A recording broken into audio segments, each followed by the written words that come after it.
Hi, it's me, the storyteller. Thank you for joining me.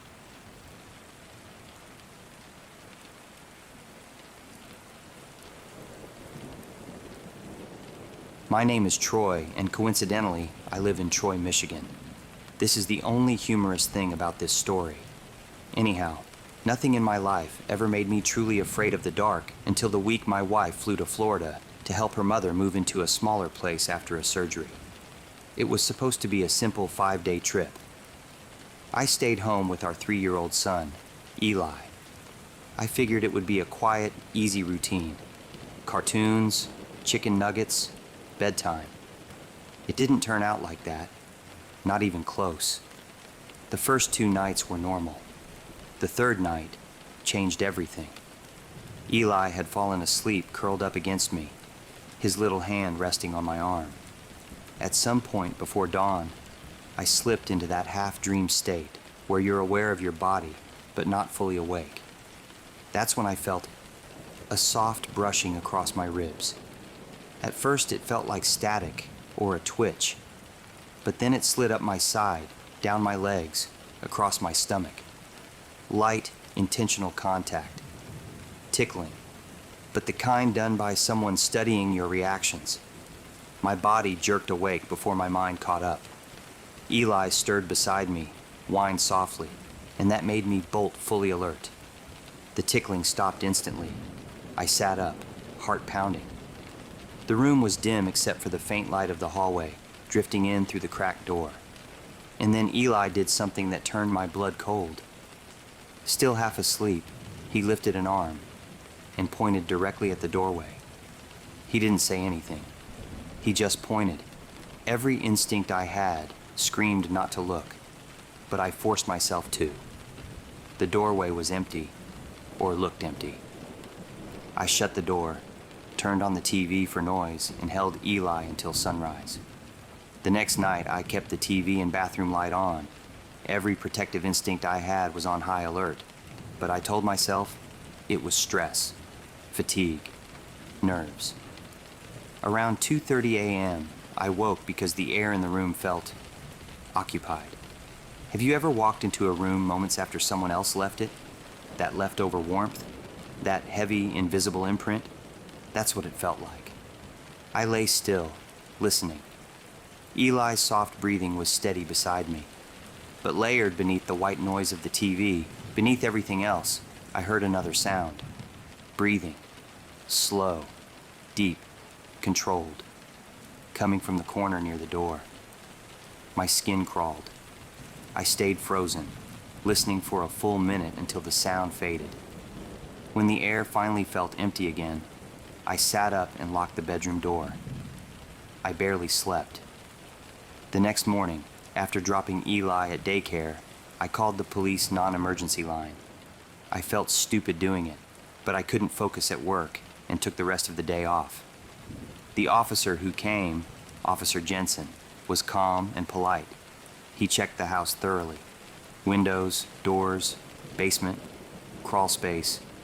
He didn't find anything, but he did notice something. A screen on a back window had been pushed outward slightly, like someone had tested its strength. Not enough to break in, he said, but enough to check. He didn't look alarmed, but he didn't blow it off either. He handed me his card and told me to keep the doors locked and call again if anything else felt off. That night, I tried to sleep early, but around 4 a.m., a flicker from the TV lit the room just enough to cast shadows, and something was wrong with the door. In the narrow crack where the door hadn't fully latched, I saw a silhouette, a tall, narrow outline, the shape of someone standing right behind the door, not moving, just watching the room. The proportions were wrong, too tall for a normal man. The head seemed angled forward at an unnatural tilt, like someone whose spine didn't match the posture he was trying to mimic. I stared until my eyes watered. Then, without a sound, the silhouette receded, as though stepping backward into a darker place where the light couldn't follow. I slammed the door and wedged a chair under the knob.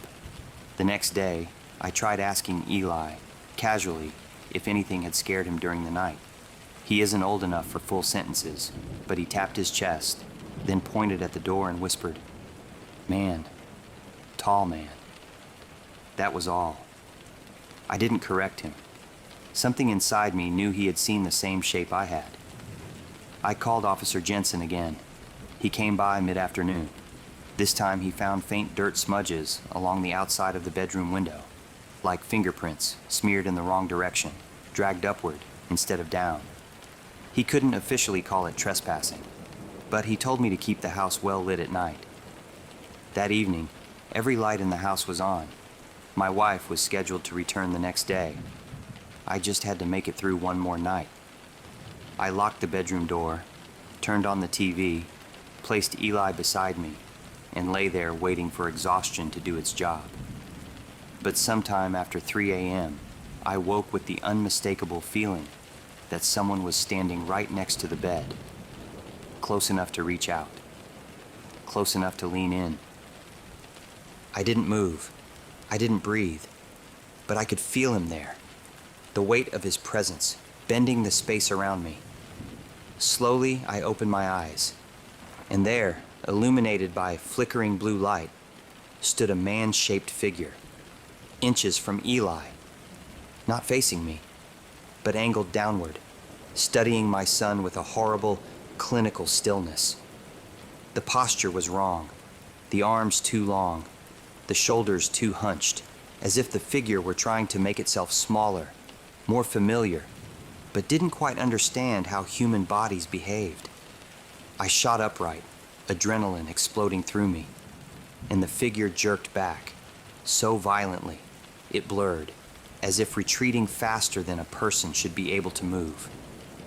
By the time I reached the door, he was gone. My wife came home the next afternoon. I told her everything, the breathing, the silhouette, the figure near the bed. She didn't laugh. She didn't dismiss me. She just listened. That evening, there was a knock at the door. It was Officer Jensen. He asked if he could speak to both of us.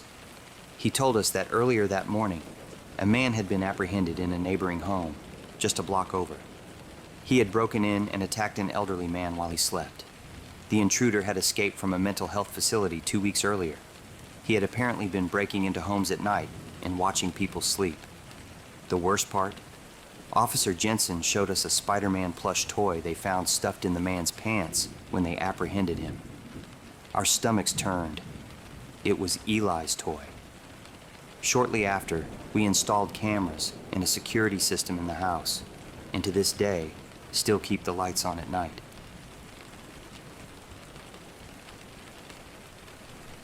My name is Derek, and I used to make the drive from Flagstaff, Arizona, down to Las Cruces, New Mexico, at least a couple of times a year. My dad moved there after the divorce, and I tried to visit whenever I could. It wasn't that I loved the destination. I just wanted to make sure we still maintained a close relationship, even if our lives had split into different states. The stretch of desert between Arizona and New Mexico has its own rhythm. Hours of flat earth, jagged rock, and highway lines flicking beneath the headlights. Some people find it boring. For me, especially when I was 19, it felt freeing. Like I could detach from my problems for a while and let the road reset my mind. I preferred driving at night. Cooler air, fewer cops, barely any traffic. Just me, the hum of the engine, and an occasional semi drifting past like a ghost ship.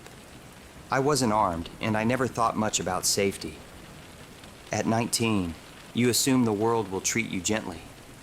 You assume you're not the one bad things happen to. This was in the early fall of 2013. The monsoon season had already blown through, leaving everything smelling like dust and dried rain. Around midnight, somewhere between boredom and hunger, I decided to stop for food. There was a Sonic in the small city of Silver Creek, just off the highway. I'd stopped there once before, on a previous trip, when I needed caffeine to stay awake. It wasn't a memorable place, but it was familiar enough to feel safe.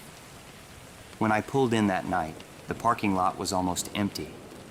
A few flickering lights cast long shadows across the pavement, giving the whole place a hollow, washed-out look. A train horn echoed somewhere in the distance, one of those long, mournful sounds that feels older than the town itself. I chose one of the drive-up stalls, facing away from the building, mostly out of habit. Normally, I would have cracked my window for the night air, but for a reason I didn't understand. In the moment, I rolled it all the way up. Something in me just did it automatically. I placed my order, set my phone on my lap, and leaned back. The quiet felt heavier than usual, the kind of stillness that makes every sound clearer. Then I heard it, a light tapping on the driver's side window. When I looked up, a woman was standing inches from the glass. She startled me so badly that I jerked back against the seat. I hadn't heard her walk up. I hadn't seen anyone else in the lot. But there she was, pale face under harsh fluorescent light, hair hanging loose around her shoulders, eyes fixed on me with a look I still struggle to describe, somewhere between blank and rehearsed. She motioned for me to roll the window down. I shook my head and leaned slightly back, calling out through the glass, trying to ask what she wanted. My pulse had already kicked into something sharp and uneasy. She raised her voice enough that I could make out her words. She said her car had broken down, and she pointed toward the road behind the Sonic. A sedan sat there with its hazard lights blinking, angled awkwardly like someone had abandoned it in the middle of turning. She kept gesturing that she needed help pushing it into the adjacent lot. Normally, I would have gotten out. I was raised to help people. My dad used to pull over for stranded motorists when I was a kid and show me how to check their battery or help push a vehicle safely off the shoulder. But those were different times. It's way harder to trust people these days for some reason.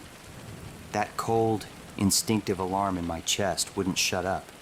Something didn't match. Something wasn't right. I motioned toward the Sonic building, encouraging her to get help from employees instead. But she didn't accept that.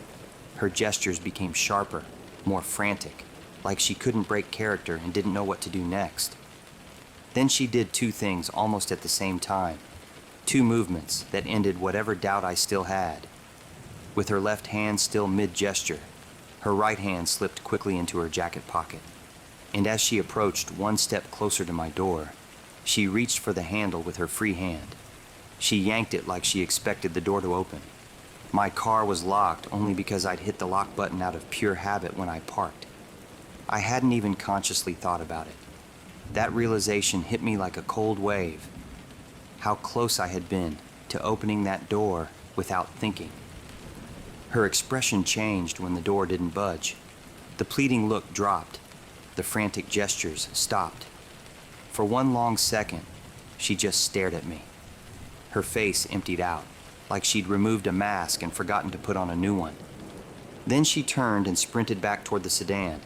As soon as she moved, 3 large men burst out of the dark alley beside the Sonic and ran straight to the sedan. The woman dove into the driver's seat. The men piled in, and the moment that door closed behind them, the sedan, which was supposedly broken down, started immediately. No mechanical issue at all. They sped away so fast, it looked like the tires barely touched the pavement. I sat there frozen until my food arrived, but I couldn't even reach for the bag. My hands were trembling so badly that the phone on my lap rattled against my keys. When I finally pulled out of the Sonic, I rejoined the highway and stayed on it, white-knuckled, staring into the rearview mirror every few seconds. Every pair of headlights behind me made my skin crawl. Every shadow along the road felt like someone waiting. Only once I crossed the state line did I start to feel like I might be out of danger. When I got to Las Cruces and told my dad what happened, he listened carefully, his expression tightening the longer I talked. He used to work around people in law enforcement and had heard stories, quiet warnings that never made the news. Groups operating along desert highways at night, staging quick traps to isolate drivers, especially young ones traveling alone. He told me I'd trusted my instincts at the right moment. I don't know who those people were, and I don't know what they wanted from me that night. Maybe money, maybe my car, maybe worse. But the thing that stays with me most isn't the fear, it's the precision. The way the woman approached, the timing of her movements, the moment the men emerged on cue, and the way that sedan started perfectly, like the whole scene had been nothing but bait, waiting for someone to step close enough. I try not to drive at night anymore, and my trust in people has diminished even more. And I will never forget the look that woman gave me through the glass, that blank, practiced expression that didn't belong to someone who needed help, but likely wanted to do me harm.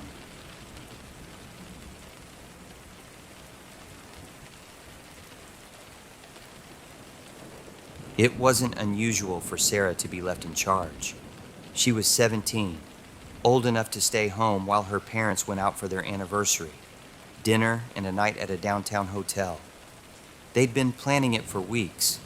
Sarah had rolled her eyes at their giddy goodbyes, but secretly, she didn't mind. Her younger siblings, Chloe and Liam, were easier these days. Dinner, a movie, lights out by 10. By 10:30, the house was quiet. The rain outside had picked up, steady and rhythmic, tapping lightly against the windows, like a ticking clock. Sarah had cleaned up the dishes, dimmed the kitchen lights, and curled up on the living room couch with a blanket. The soft glow of the TV flickered on her face, casting pale blue light across the darkened room. A sitcom rerun played low, more for noise than entertainment. It was rare to be in the house with this much stillness. It felt peaceful, settled. Still, she couldn't shake the sense that something felt off. Her mind wandered a moment, then she brushed it off. The knock came just after 11. 3 slow, deliberate knocks. Sarah sat up, her heart skipping. No one ever came by this late. She paused the TV and listened. Nothing followed, just the rain and her own breathing. She stood, padded quietly toward the front door, and flipped on the porch light. Through the peephole, she saw him. A man stood just outside the door, under the awning. He wore a dark hoodie and a baseball cap pulled low, obscuring his eyes. His face was pale, and in his hands, he held a crinkled Uber Eats bag. Sarah blinked. They hadn't ordered anything. She didn't open the door. She hesitated, heart tapping fast in her chest, then called through it, telling him they hadn't ordered food. Maybe he had the wrong address. He didn't respond. He just stood there, motionless, that bag dangling from one hand. And then she noticed his mouth, twisted into a grin. It was too wide, unnaturally so. Not a friendly smile, not even a forced one. Just too many teeth, too much tension. Like it was stitched onto his face and he didn't quite know how to use it. The chill ran down her spine. She backed away, double-checked the lock, and stood frozen in the hallway, phone in hand. Her fingers felt numb. It was the way he hadn't blinked, the way he hadn't answered. That stupid smile. After what felt like forever, she peeked back through the peephole. He was gone. Sarah checked the side door, the back, locked, secure. Her nerves began to settle just enough to catch her breath. She told herself it was a mistake, some delivery mix-up. Maybe he was high, or maybe just weird. But that grin clung to her thoughts like burrs on skin. Around midnight, she tiptoed down the hallway to check on the kids. Chloe had kicked off her covers again. Sarah gently tucked them back over her and listened to Liam's soft breathing. They looked so peaceful, so unaware. She stood in the doorway for a long moment, watching, letting herself believe it was all fine. That's when she heard it, tapping, coming from the living room window in a slow, deliberate rhythm.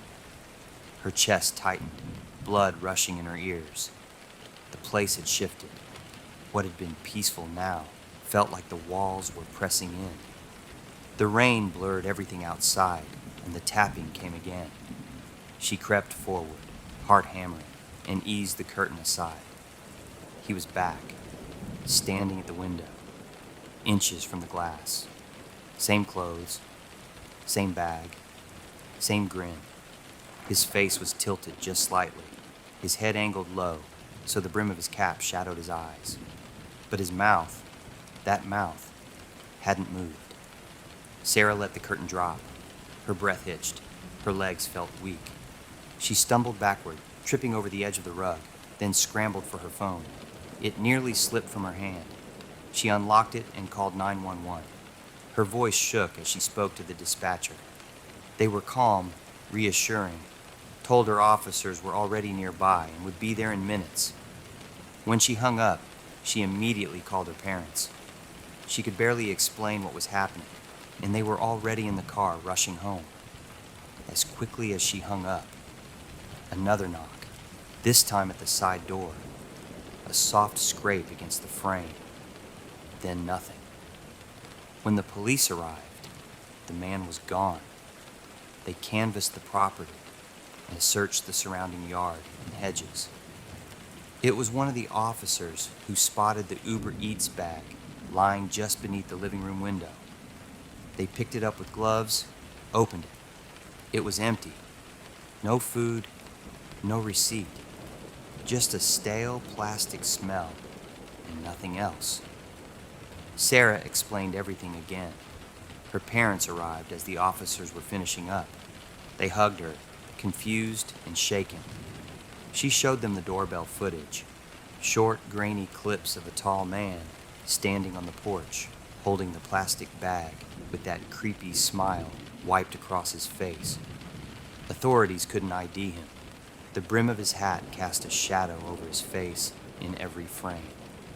The smiling man was never seen again.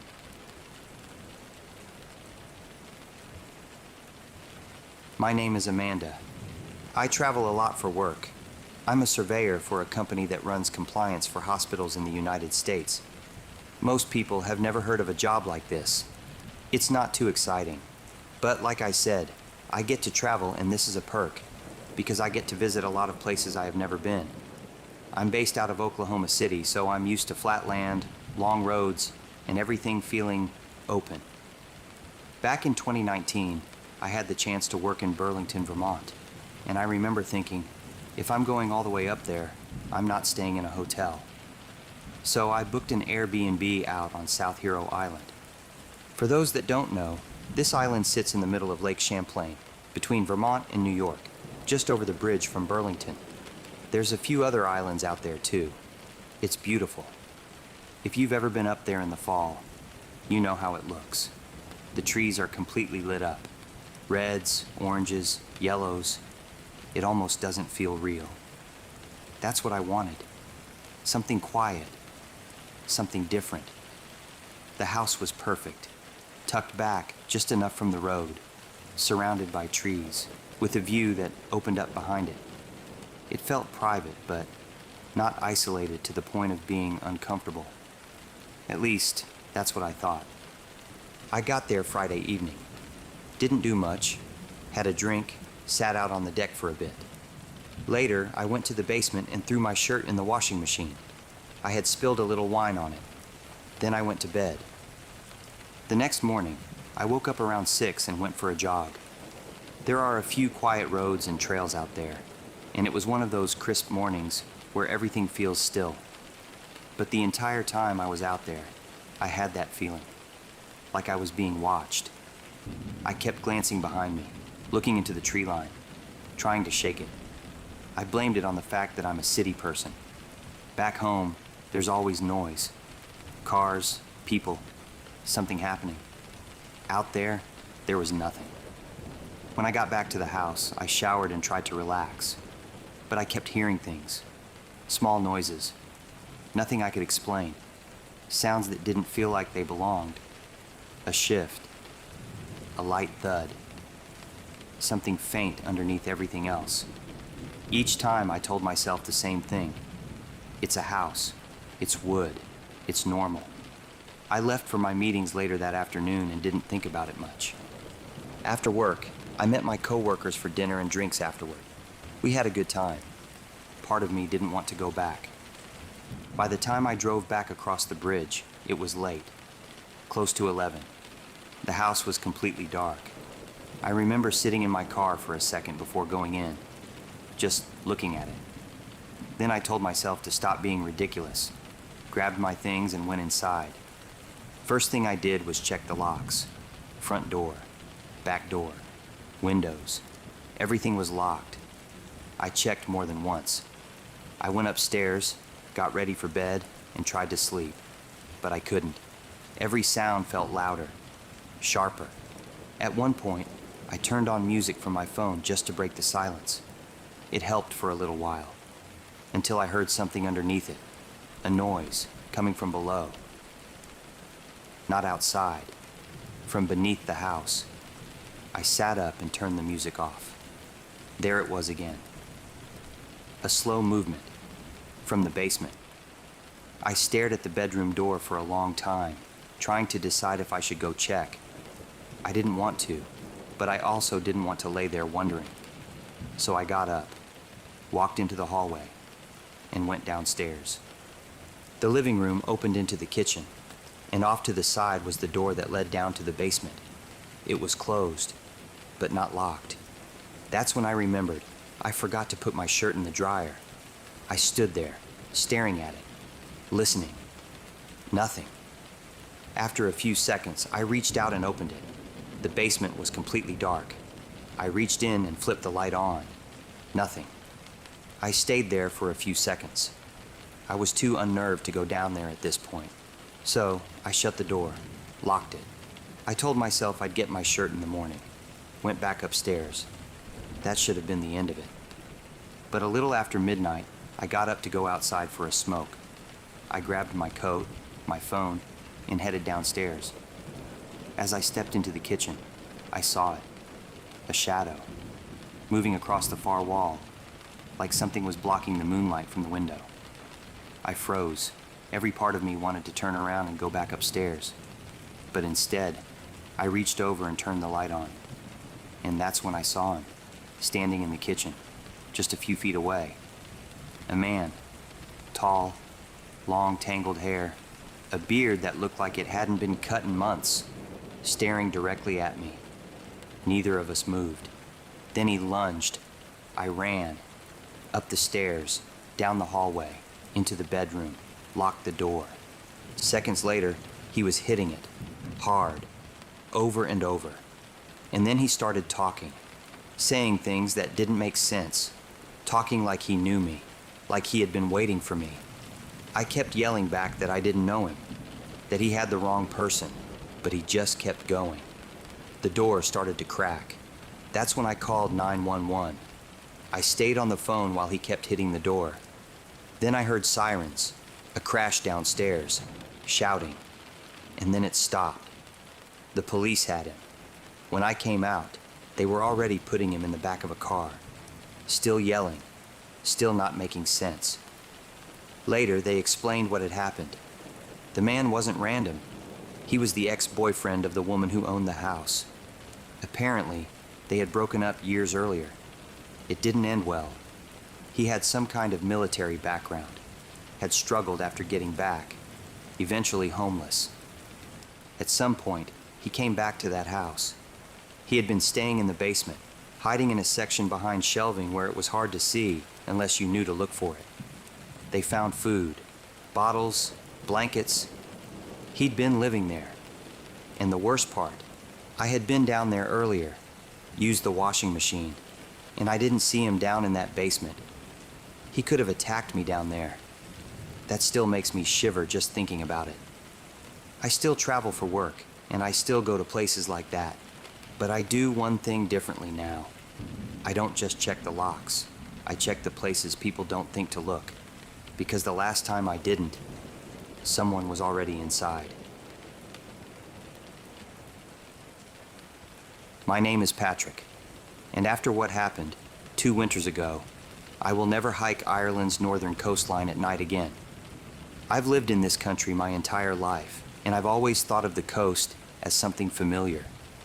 Wild, yes, but comforting. Something ancient and steady. After that night, I don't see it the same way. About 3 years ago, I moved up to the very top of Ireland, County Donegal. More specifically, a little place called Port Carrig, a windswept coastal town tucked between cliffs, farmland, and miles of nothing. It was everything I thought I wanted after leaving Dublin. Quiet, rugged, close to the sea. But the further north you go, the more the coastline feels different, like it isn't really meant for people. When I first settled in, I spent nearly every weekend hiking the cliff trails around Hornhead. Green cliffs, narrow paths, the Atlantic crashing below. You feel small in the best way. After a year of living there, I started pushing myself farther. More remote sections of the coastline, places locals only ever mentioned in passing.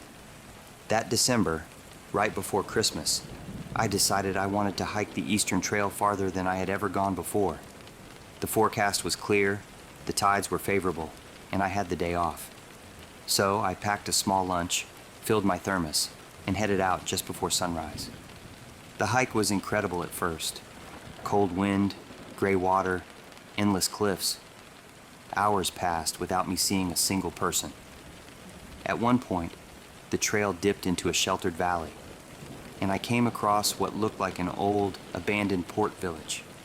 Tumbled stone cottages, a ruined roundhouse, and scraps of rusted metal that might have once been part of fishing gear. Later, I learned it was an old heritage site, but at the time, it felt like stumbling onto a forgotten settlement swallowed by the coastline. Past that, I saw the distant cliffs of Dunbrannock. They were massive, far larger than the cliffs I had already hiked. Even though my legs were starting to ache, I told myself I would reach them. Just touch the base and turn back. That was the plan. In hindsight, this was the point where I should have stopped, because night fell faster than I expected. By the time I crossed the bay and started heading back, the coastline was already choked in darkness. The tide was still low, but I knew I didn't have long. Certain parts of the trail flood quickly, cutting off escape. So I kept my phone low to the sand, following my own footprints. That's when I saw the first shape, a dark mound in the sand about 20 yards ahead. My beam barely reached it. At first I thought it was driftwood, or a boulder washed in by a storm. Something wasn't right about it, though. The shape felt slumped. As I got closer, the smell hit me. A dense, metallic rot, the kind that sticks to the back of your throat. Not the typical salty decay of a fish carcass. This was warmer, heavier, almost sweet in the worst possible way. It made my eyes water. I nudged the shape with the toe of my boot. It gave under the pressure. Soft, wet. My stomach clenched. I forced my flashlight onto it. It was a seal pup, and it was wrong. A near-perfect circular bite had been taken out of its side. Not ragged, not torn, clean, too clean. But the worst part wasn't the wound. It was the head. The skin of the head was intact, lying flat like a collapsed hood, but the entire skull was gone, cleanly missing. The skin looked as if it had been emptied. The smell coming off it was sour and thick, like old blood and warm copper left too long in the sun. Even the cold December air couldn't mask it. Swallowing hard, I backed away and kept walking. Maybe 10 minutes later, I found the second one. Same shape, same smell, same circular bite, same emptied skin where the skull should have been. Identical. It was like someone had stamped them from a mold. I felt the hair on my arms rise. I looked inland toward the dark wall of the dunes and grasses, suddenly aware of how quiet everything was. No wind, no waves close enough to hear, just my breathing. Then from somewhere up on the dunes to my right, I heard something that froze me in place. A giggle, high at first, then dropping low. Not a child's giggle, a man's, but not quite right. Sharp in some places, slurred in others, like someone trying to mimic laughter without understanding how it works. It lasted maybe 2 seconds, then stopped abruptly. The dunes went dead silent again. My throat closed. I swung my flashlight toward the sound, but the beam died in the blackness. Nothing moved. Nothing shifted.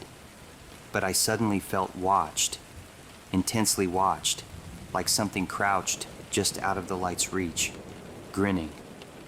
I didn't run. Not yet. Running on wet sand in the dark is a good way to break your ankle and drown under a rising tide. But I walked faster. Much faster.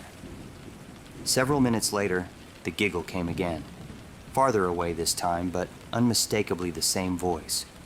Short, mocking, almost playful. That was the moment I realized something was pacing me along the dark dunes. Something that had been close enough earlier to possibly leave 2 identical carcasses in my path, and close enough now to let me hear it. I didn't think. I just started running. I didn't stop until I saw the faint lights of Port Carrig in the distance. By the time I got home, I was shaking so badly I could barely turn my key in the door. People have told me for years that seals lose their heads in the surf, that bite marks can look identical, that scavengers can drag bodies, that wind can create strange echoes. Maybe they're right. But none of that explains the perfect matching wounds, the identical missing skulls, the overpowering warm rot smell, the giggle following me across the dunes, or the sense, the absolute certainty that something was moving with me in the dark. I still hike sometimes, only in daytime, and nowhere near Dunbrannock.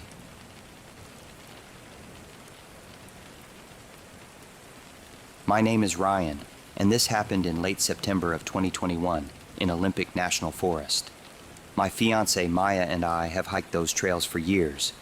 We don't consider ourselves experts, but we know the terrain, the sounds, the patterns of the forest.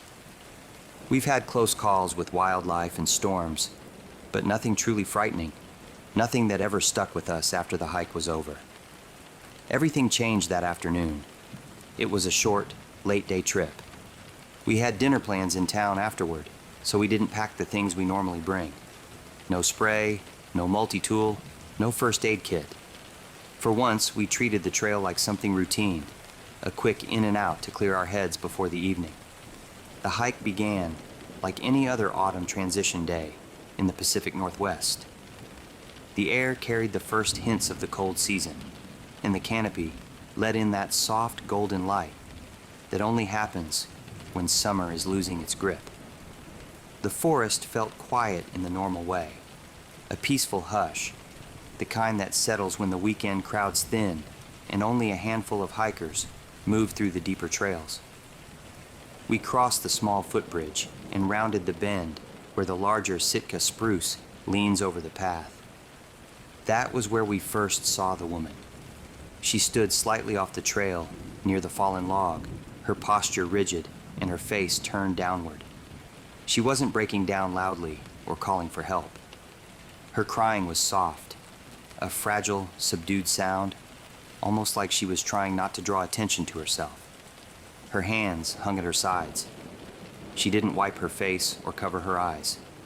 She just stood there, facing nothing, crying in a way that felt unsettlingly detached.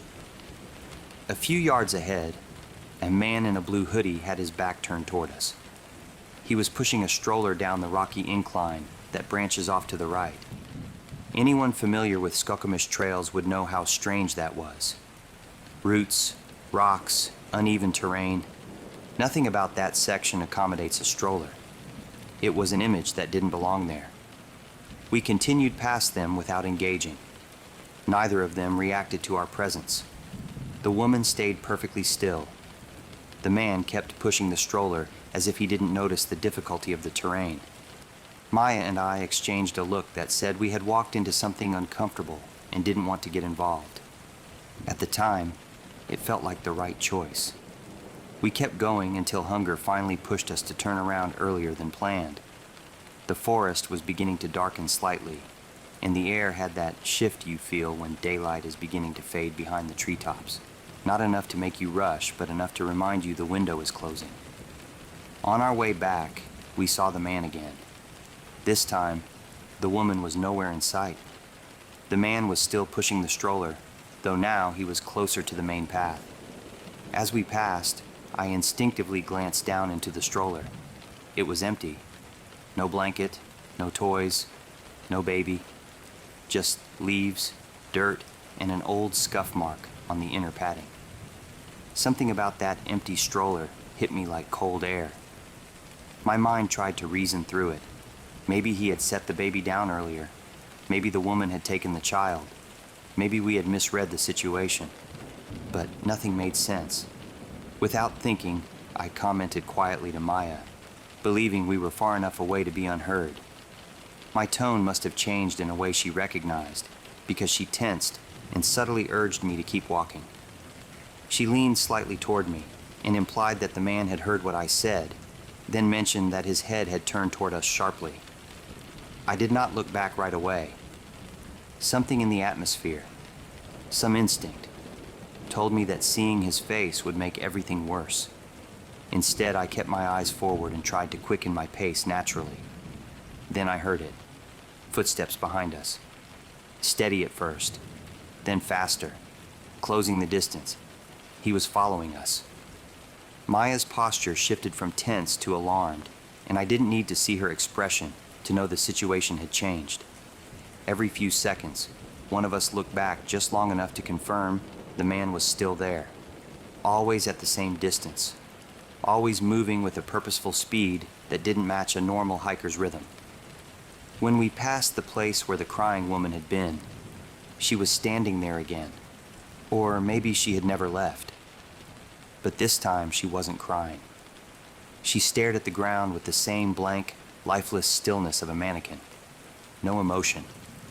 No acknowledgement of the man behind us.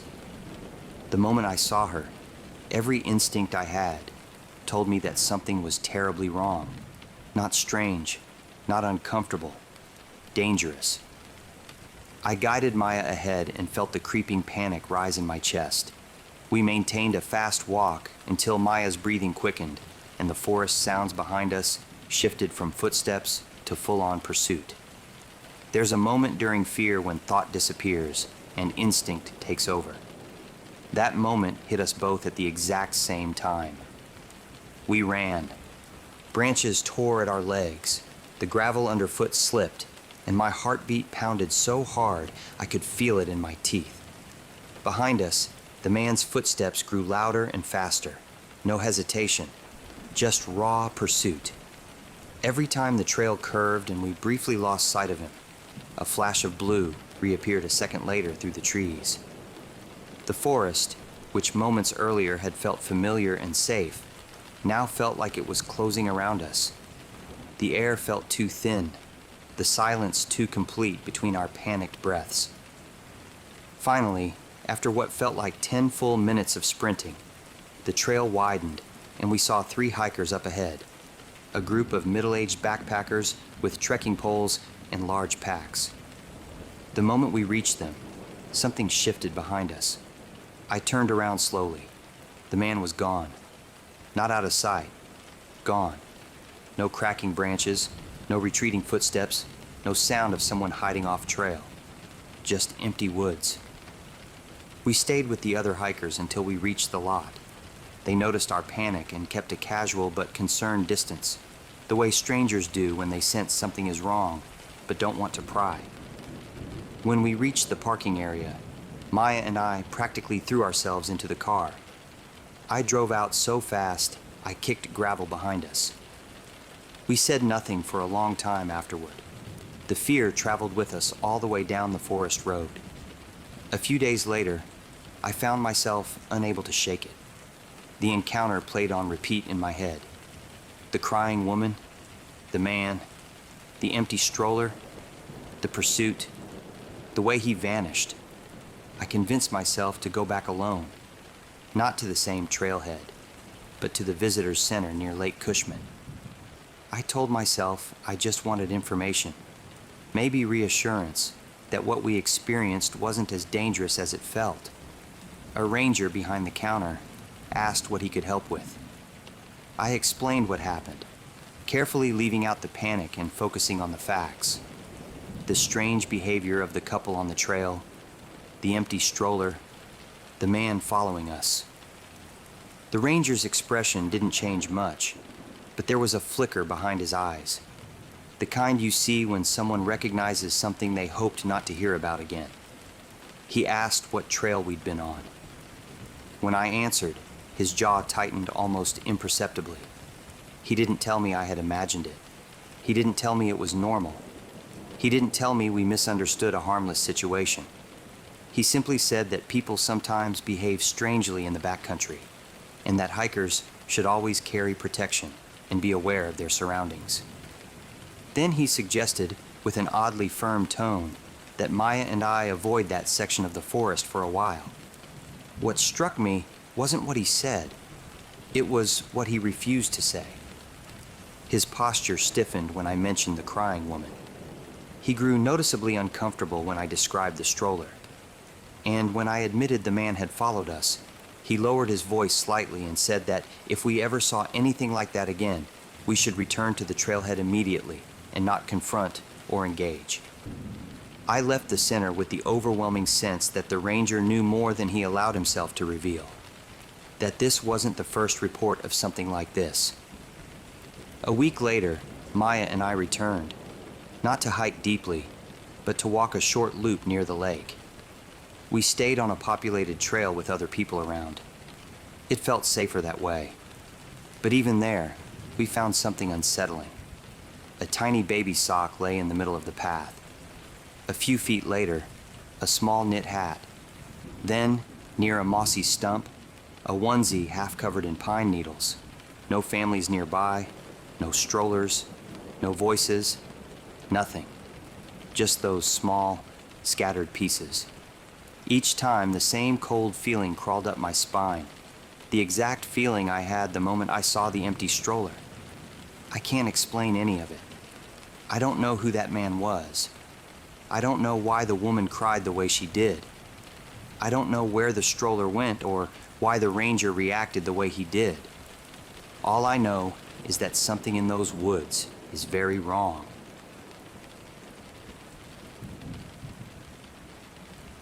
Megan hadn't planned on taking any more house-sitting gigs. Not after the last one, a weekend stay in a dusty Victorian where the owners, quote, forgot to mention the raccoons in the attic and the neighbor who liked to stare through the kitchen window. But money was tight, and this one paid unusually well for just one night. No kids, no pets, and no responsibilities besides being present. She told herself it was harmless, maybe even relaxing. Still, something about the listing stuck in her mind. The pay, the location, the odd lack of detail. But she ignored the unease, just like she'd ignored the growing pile of unopened bills and the missed calls from her ex. It was only one night. She'd bring snacks, stream a show, sleep late, and be done with it. She arrived just before sunset, just as the sky turned a shade of bruised lavender, hinting at an approaching storm.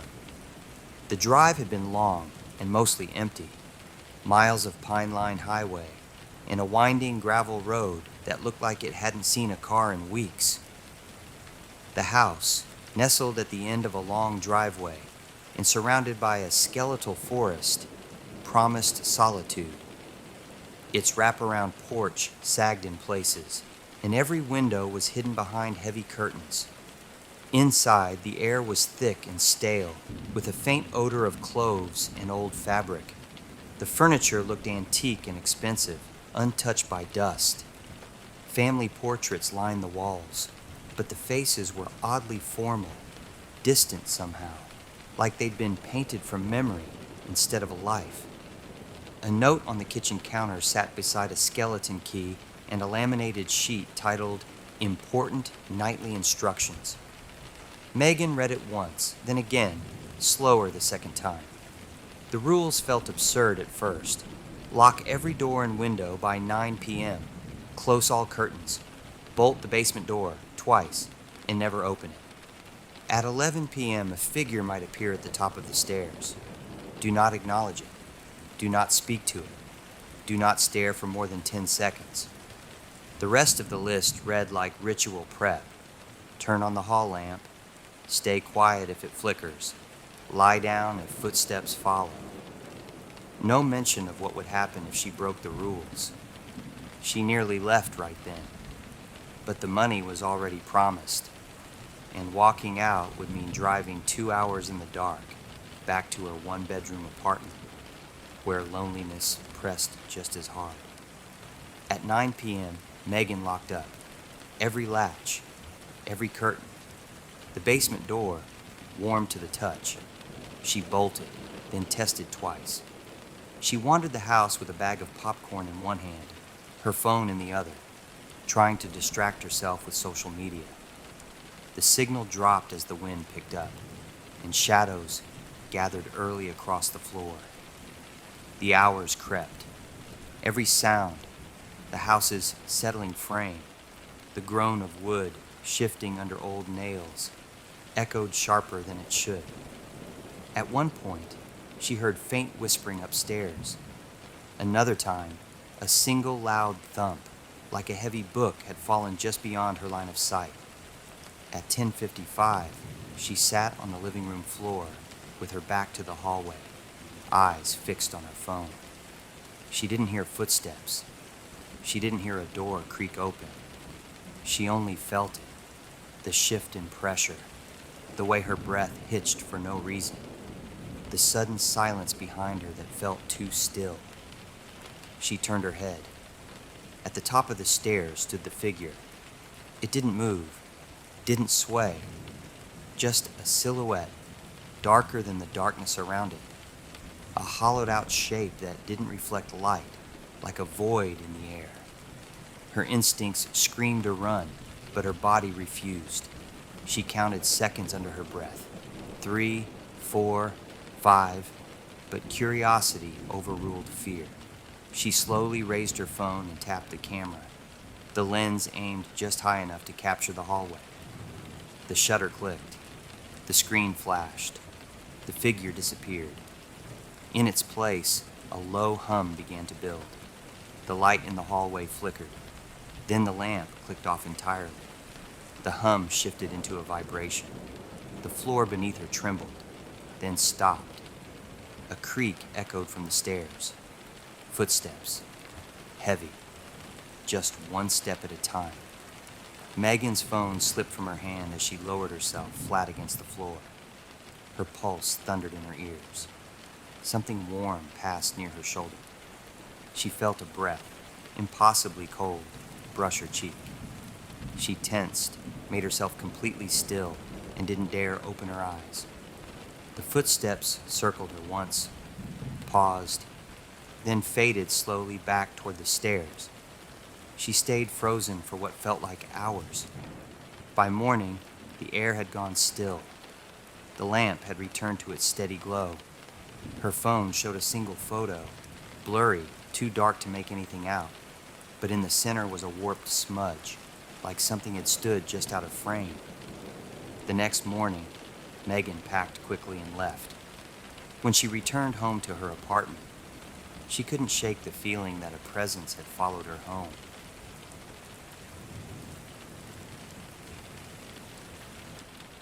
It was more than just a cabin. It had been in the family for 3 generations, built by his grandfather, kept alive by his father, and now trusted to Caleb. Tucked deep in the Colorado backcountry, the structure sat 2 hours from any paved road and 10 minutes past the last marker on the Forest Service map. No neighbors, no service, just woods and sky and time. He drove up every summer to keep it from falling into ruin. Fix the porch, check the roof, clear the chimney. He stayed alone most trips, but this time he brought Winston, his dog, a stocky, loyal mutt who never barked at nonsense and hated being indoors. The first few days passed like they always did. Caleb chopped wood, fixed a leaky pipe, and swept out the corners. Winston sniffed every tree within a 100-yard radius. At night, they sat on the porch under black skies, the trees whispering to each other in the wind. The silence was comforting, ancient. But by the third night, that silence had changed. It wasn't just quiet, it was vacant. The kind of hush that pulls everything inward, like the woods themselves had pulled a blanket over their mouth. No crickets, no owls, no wind. Just Winston, sitting stiff at the foot of the bed, ears forward, locked on the rear wall of the cabin. Caleb listened. A long minute passed. Then Winston growled, low and steady. The sound of certainty, not confusion. He stepped to the back window, lifted the curtain, saw nothing. But in the darkness beyond the tree line, there came the sound of wood striking wood. A sharp, heavy knock, then silence. His pulse thudded in his throat. He backed away, trying to explain it. Maybe a fallen branch, maybe an elk brushing a dead limb. He didn't believe a word of it. The next day, Winston stayed near the porch, ears twitching. Even the birds felt muted. That evening, Caleb secured the doors, loaded the rifle, and left a lantern burning in the front window. At 2:17 a.m., something hit the back wall. A massive, shuddering thud rattled the windows.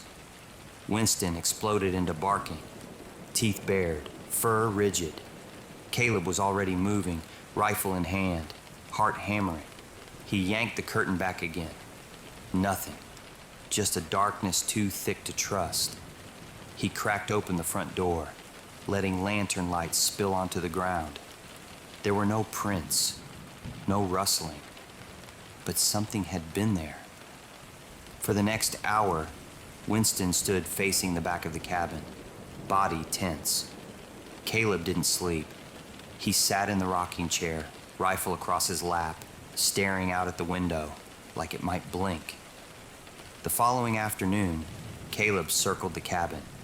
20 yards out, he found a pine tree with a long, diagonal scrape across its bark, 7 feet high, stripped clean. No claw marks, no reason. That night, the forest returned to stillness. And then, without warning, came footsteps. Slow, deliberate, heavy. They crunched over gravel and circled the cabin. Too heavy for any deer, too calculated for any bear. Then came the breath, a single huff, right outside the window. The glass fogged briefly. Winston let out a whine and slid beneath the bed. Caleb froze in place. He could feel it, the presence pressing against the wall. Not pounding, just leaning, like it was testing the structure, testing him. The wall creaked, and then it was gone. The next morning, Caleb packed without a word. He didn't eat, didn't clean. He loaded Winston into the truck and drove until the trees fell away and the cell signal returned. He didn't speak to anyone for 2 days. When his father finally called to check in, Caleb hesitated before sharing what had happened. He described the sounds, the feeling, the weight of being watched. There was a pause on the other end. Then his father said, "That happened to me once, your grandfather too." Caleb hasn't gone back since. Winston still perks up when they pass deep woods, still growls at empty windows when the wind dies. And some nights, Caleb dreams of standing in that cabin again, rifle in hand, walls breathing, something massive just outside.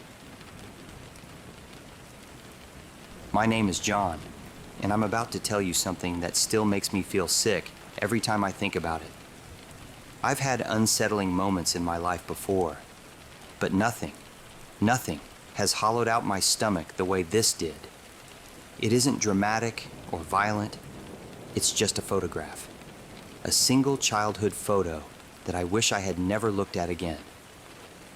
2 summers ago, my parents finally decided to turn my old bedroom into my mom's sewing room. which meant I had to come home and clear out 20-odd years of junk. I hadn't lived there in over a decade, but once I started digging through the plastic bins stacked in the closet, I slipped straight into nostalgia mode. I found an old plastic storage bin tucked deep inside the closet, the kind that always smells like dust, crayons, and sun-baked paper. Inside were years of childhood pictures. I sat on the floor going through them, laughing at my awful bowl haircut, my sister Ava eating dirt for a dare, my dad in his cargo shorts holding a disposable camera like it was a NASA-grade instrument. Then I found the photo. It was from the backyard at the old house in Hickory Grove, Oregon, sometime around 1992. I was maybe 8. Ava and I were sitting on the grass with a cheap blue and white soccer ball between us. I remembered the day perfectly, my dad calling out for us to smile, the sprinkler hissing somewhere off frame, the smell of the pine trees behind our fence. I remembered that day immediately. The heat, the smell of cut grass, the sound of my dad telling us to look alive right before snapping the picture. Everything in the photo felt familiar. It matched my memory, except the man standing far behind the fence. He was way back, maybe 25 or 30 yards behind us, near the tree line beyond the property line. Far enough that the figure looked almost like a dark smudge at first. But when I lifted the photo closer, I realized it wasn't a shadow. It was a person, or at least shaped like one. He wore a heavy dark coat, even though the rest of us were dressed for summer. His entire body seemed slightly out of focus, not motion blur, but incorrect blur, like the camera didn't know how to process him. His face was the strangest part, visible, yet impossible to read, like someone had erased the details with their thumb while the ink was still wet. The features were smeared, stretched in a way that didn't line up with how blurring usually works. He wasn't smiling. He was just facing the camera, crouched slightly, as if watching us through the lens. I felt a cold tightening in my chest. Nothing about that day included a man in a coat watching 2 kids play soccer. I brought the photo downstairs and showed it to my mom. She stared at it for a long time and said she didn't recognize the man, that nobody lived behind us, just empty woods. My dad squinted at it too and said he didn't remember anyone being there. He even joked that maybe the guy was a ghost. I laughed, but the sound felt wrong in my throat. That night, alone in my room, I pulled the photo out again. Something felt different. I couldn't figure out what at first. Then I realized it. The man was closer now, no longer 30 yards away at the tree line. Now he was maybe 15 feet behind the fence, still blurred, still wrong. But now, the smeared quality had more shape. The eyes were there, but they weren't aligned correctly. Too high, too wide, like someone had rearranged features into a face-shaped approximation. The mouth was stretched slightly open, but not in surprise or speech, more like a mask tugged downward by invisible hands. The head itself seemed tilted just a little too far, angling toward the children in the photo. I stared at the picture for so long, my vision pulsed. Finally, I shoved it back into the bin, telling myself I was tired, that old photos degrade, that my memory was the real problem. The next morning, when I went back upstairs to finish organizing, I hesitated. The bin was exactly where I left it. I shouldn't have opened it. Every part of me knew that. But I did. I reached in, found the backyard photo near the top, and pulled it out. My stomach dropped into my feet. The man wasn't behind the fence anymore. He wasn't 15 feet back. He was right behind us. Ava and I sat smiling at the grass, oblivious, and looming directly behind our shoulders, close enough to touch us, was the figure. His blurred face had sharpened just enough to be worse. 2 hollow, reflective shapes where the eyes should be, stretched slightly outward. A mouth that wasn't a mouth at all, but a dark slit curving too far across the lower half of the face. Features pulled and warped like wet paint sliding down glass. His head leaned toward the two children in the photo. And the angle. It was the angle of someone looking down at something they already have. I dropped the picture. I don't mean I set it down. It fell out of my hand like it burned me. I shoved it deep into the stack, slammed the lid on the bin, and backed away from it like it might burst open. I don't know what I saw. I don't know what that figure was doing there, or why it moved. But I know one thing. The picture didn't change because of dust, or memory, or age. It changed because he wanted to be seen. I left the room half-packed. My mom can turn it into her sewing space without me. As for the bin, it's still in that closet. And whatever the figure looks like now, however close he is in that final version of the photo, I don't ever want to know. My name's Jeff, and this happened when I was 23, living just outside of Fort Wayne, Indiana. At the time, I was living in a house my uncle owned. He used it as a rental. He and my aunt were retired and living in Florida. But for a while, he let his son, my cousin Matt, stay there. My uncle let me move in with him for a while to save money while I was getting my life sorted out. That's a long story really not worth telling, and doesn't relate to what I'm going to share. The house was basically split into two living spaces. My cousin Matt lived downstairs. He had his own entrance, his own setup, everything. The only connection between us was a door inside that led to a staircase between the two floors. It worked out well. We stayed out of each other's way, but if something came up, we could get to each other pretty quickly. At the time, I was working at Lowe's. Nothing exciting. It was the kind of job where your brain kind of shuts off by the end of the day. You go home tired, not really thinking about much. One weekend, Matt left town for a friend's wedding. I remember thinking it would be nice having the place to myself for a couple nights. The first night started completely normal. I got home around 7, threw something on TV, and started making dinner. Just something quick and easy. The TV was on in the background, and everything felt quiet, comfortable. I was cleaning up when I heard it. A noise from downstairs. Just a thud. Not loud, just something hitting the floor. I stopped what I was doing and stood there for a second, listening. Nothing. I told myself it was just the house settling, or something shifting. The usual explanations you give yourself when you don't want to overthink it. Still, it felt off. I muted the TV, waited. Nothing again. After a minute, I walked over to the door that led downstairs. It was unlocked. I opened it and flipped on the light at the top of the stairs. Everything looked normal. I went down anyway, checked his living room, kitchen, bedroom, bathroom. Nothing out of place. No signs of anything being disturbed. So I went back upstairs, locked the door behind me this time, and tried to move on. About an hour later, I went to bed. I fell asleep pretty quickly, and then I woke up to music, loud enough to snap me out of it instantly. At first, I didn't even understand what I was hearing. It was coming from the kitchen area, from the Echo speaker I had sitting on the counter. Some slow, instrumental song, something I'd never heard before. Still half asleep, I just said from my bed, "Alexa, stop." Nothing happened. I said it again. Still nothing. Now I was annoyed. I got out of bed, walked into the hallway, and said it louder. "Alexa, stop." The music cut off immediately. I stood there for a second, staring at it. I figured it was just a glitch. Maybe it picked something up from the TV earlier, or misheard something. It didn't seem like a big deal. So I went back to bed. A few minutes later, just as I was starting to fall asleep again, it spoke from the kitchen. That same automated voice, saying it didn't understand the command. "I'm having trouble understanding right now." I remember just laying there, staring into the dark.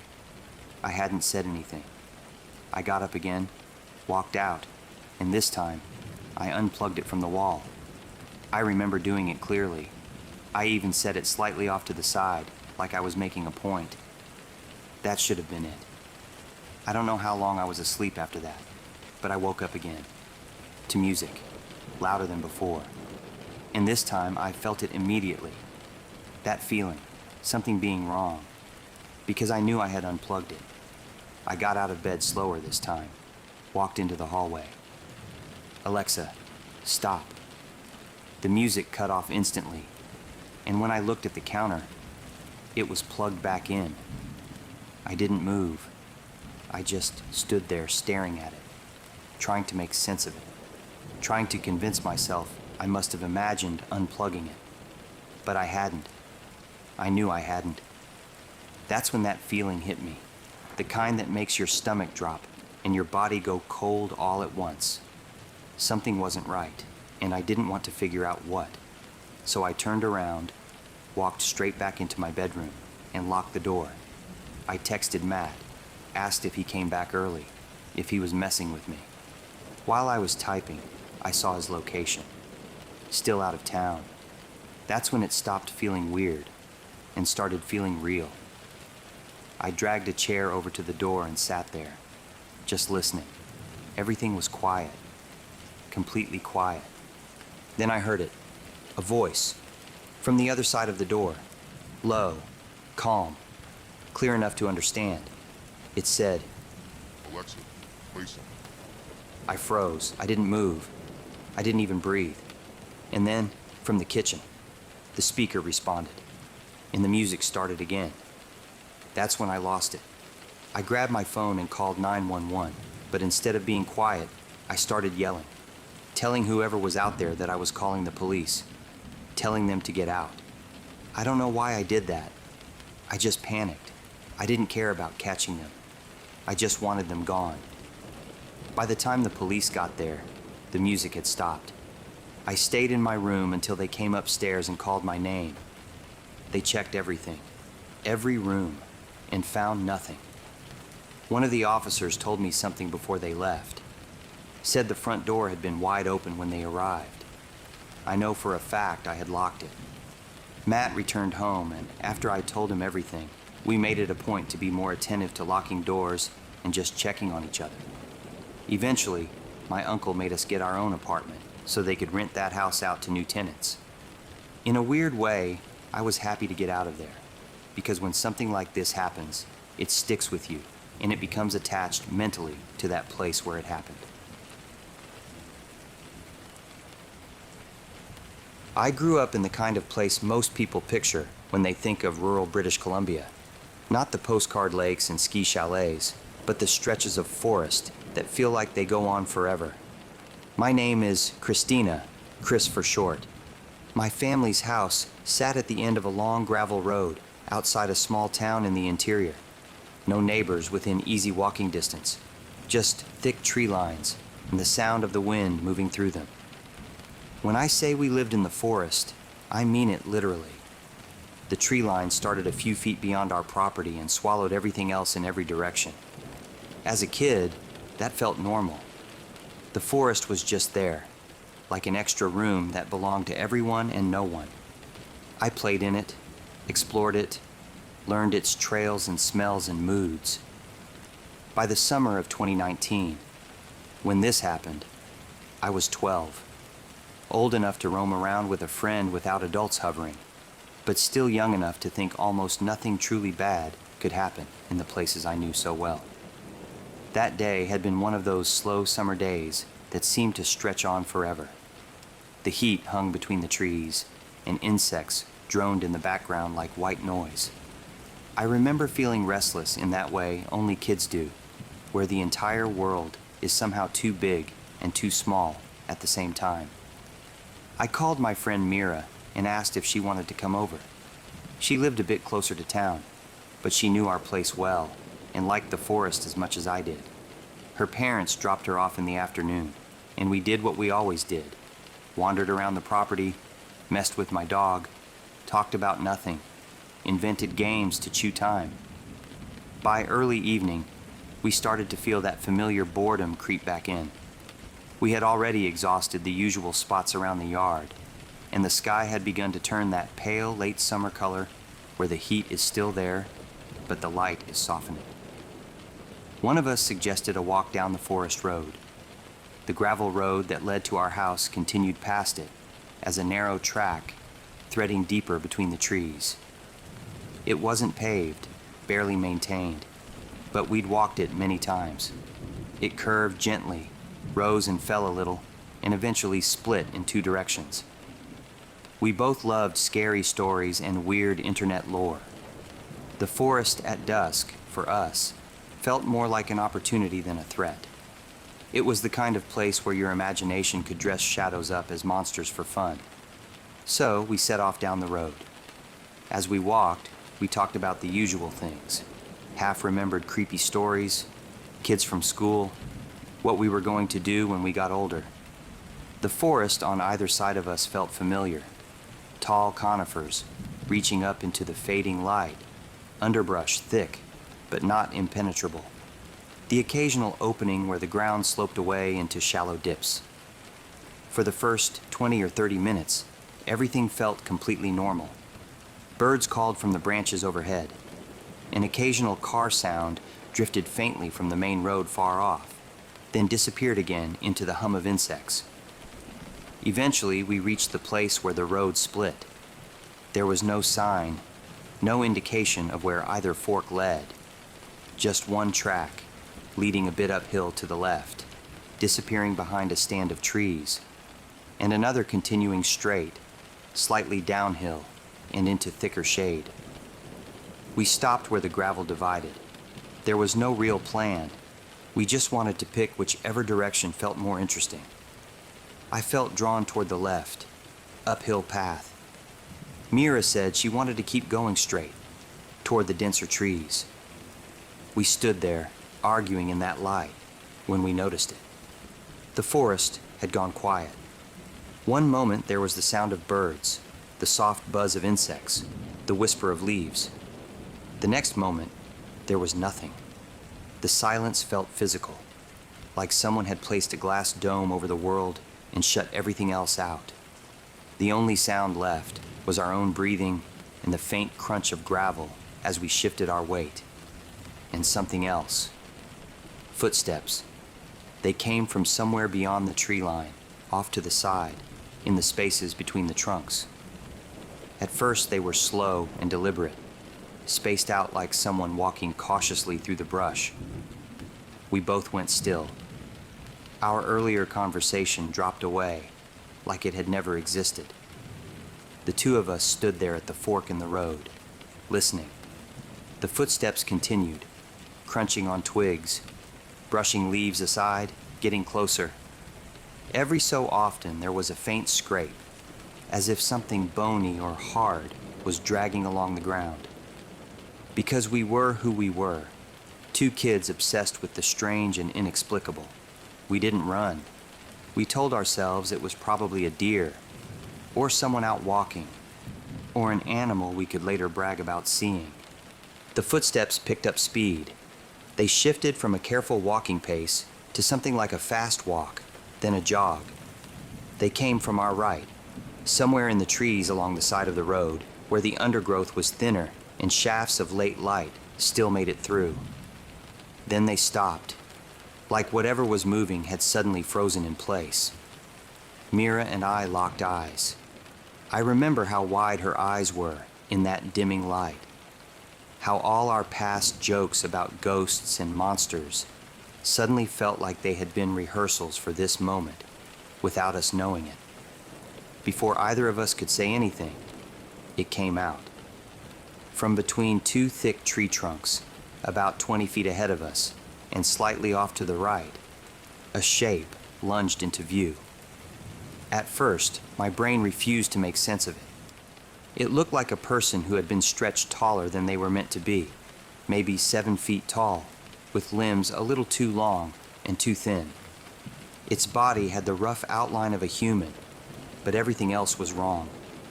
One side of its body, the entire right half from head to foot, looked black. Not like clothing or fur, but like the skin itself was an absence of light. The left half was a sickly gray, the color of old paper or something that had not seen the sun in years. That half looked dry and tight, wrapped over bones with almost nothing between them. It had no face, or if it did, I couldn't find anything to hold on to. No eyes I could clearly see, no mouth that registered, no features to anchor as human. Just smoothness where a face should have been, like something unfinished. It looked like a skeleton held together by too thin skin. The ribs were visible, each one standing out like fingers, gripping its own chest from the inside. The legs were long, jointed in the normal places, but almost stick-like. Its arms hung too low, hands nearly reaching past its knees. I realized in that moment that I couldn't hear it breathing. The stillness around us made that detail stand out more. There was no panting, no gasp from whatever this was, despite the fact that it had clearly just sprinted from somewhere. I stood frozen, staring at this impossibility standing on the edge of the road. At some point in those first seconds, Mira ran. I didn't see her go. One moment she was beside me, the next I was alone at the fork, with my gaze locked onto this thing in front of me. My body stayed rooted where it was, as if my mind had decided that if I just didn't move, the world would give me a different shape to put in front of my eyes. Then it moved again. It dropped. The tall, thin figure collapsed forward in a way no normal person could. Its arms hit the ground first, then its legs followed, and suddenly it was on all fours. Not hands and knees in a clumsy crawl, but a fast, fluid stance, like a predator about to sprint. Seeing that broke whatever spell had me frozen in place. Every hair on my body rose. A loud, primal alarm rang in my head, a sensation that screamed wrong in a way I can't fully describe. This was not a person. This wasn't any animal I recognized. It was something my brain had no file for. Then it began to run. The movement was horrific. Its limbs worked in a smooth, unnatural coordination, the long arms and legs propelling it forward with a speed that looked impossible for something so thin. The spine flexed in a strange way, like it was built more like an insect's than a mammal's. It ran in my direction. That was enough.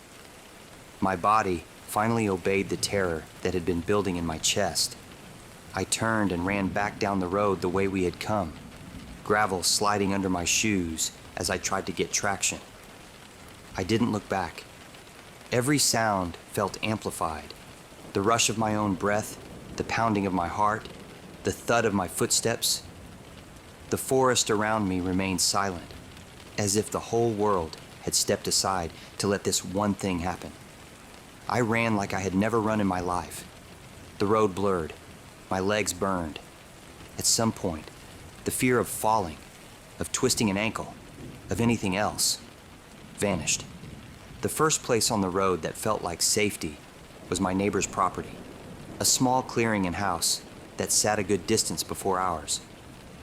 By the time I saw the familiar outline of their yard, my legs were shaking and my lungs felt like they were on fire.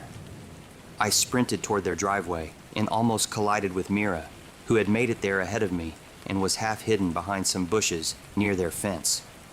She looked terrified in a way I had never seen before. Face pale, eyes rimmed with red, breathing erratic. She asked what the thing had been, her voice sharp and panicked, as if saying it out loud might help keep it real.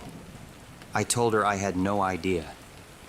The two of us stood there trying to catch our breath, glancing back down the road, expecting at any second to see that tall shape appear at the curve. It didn't.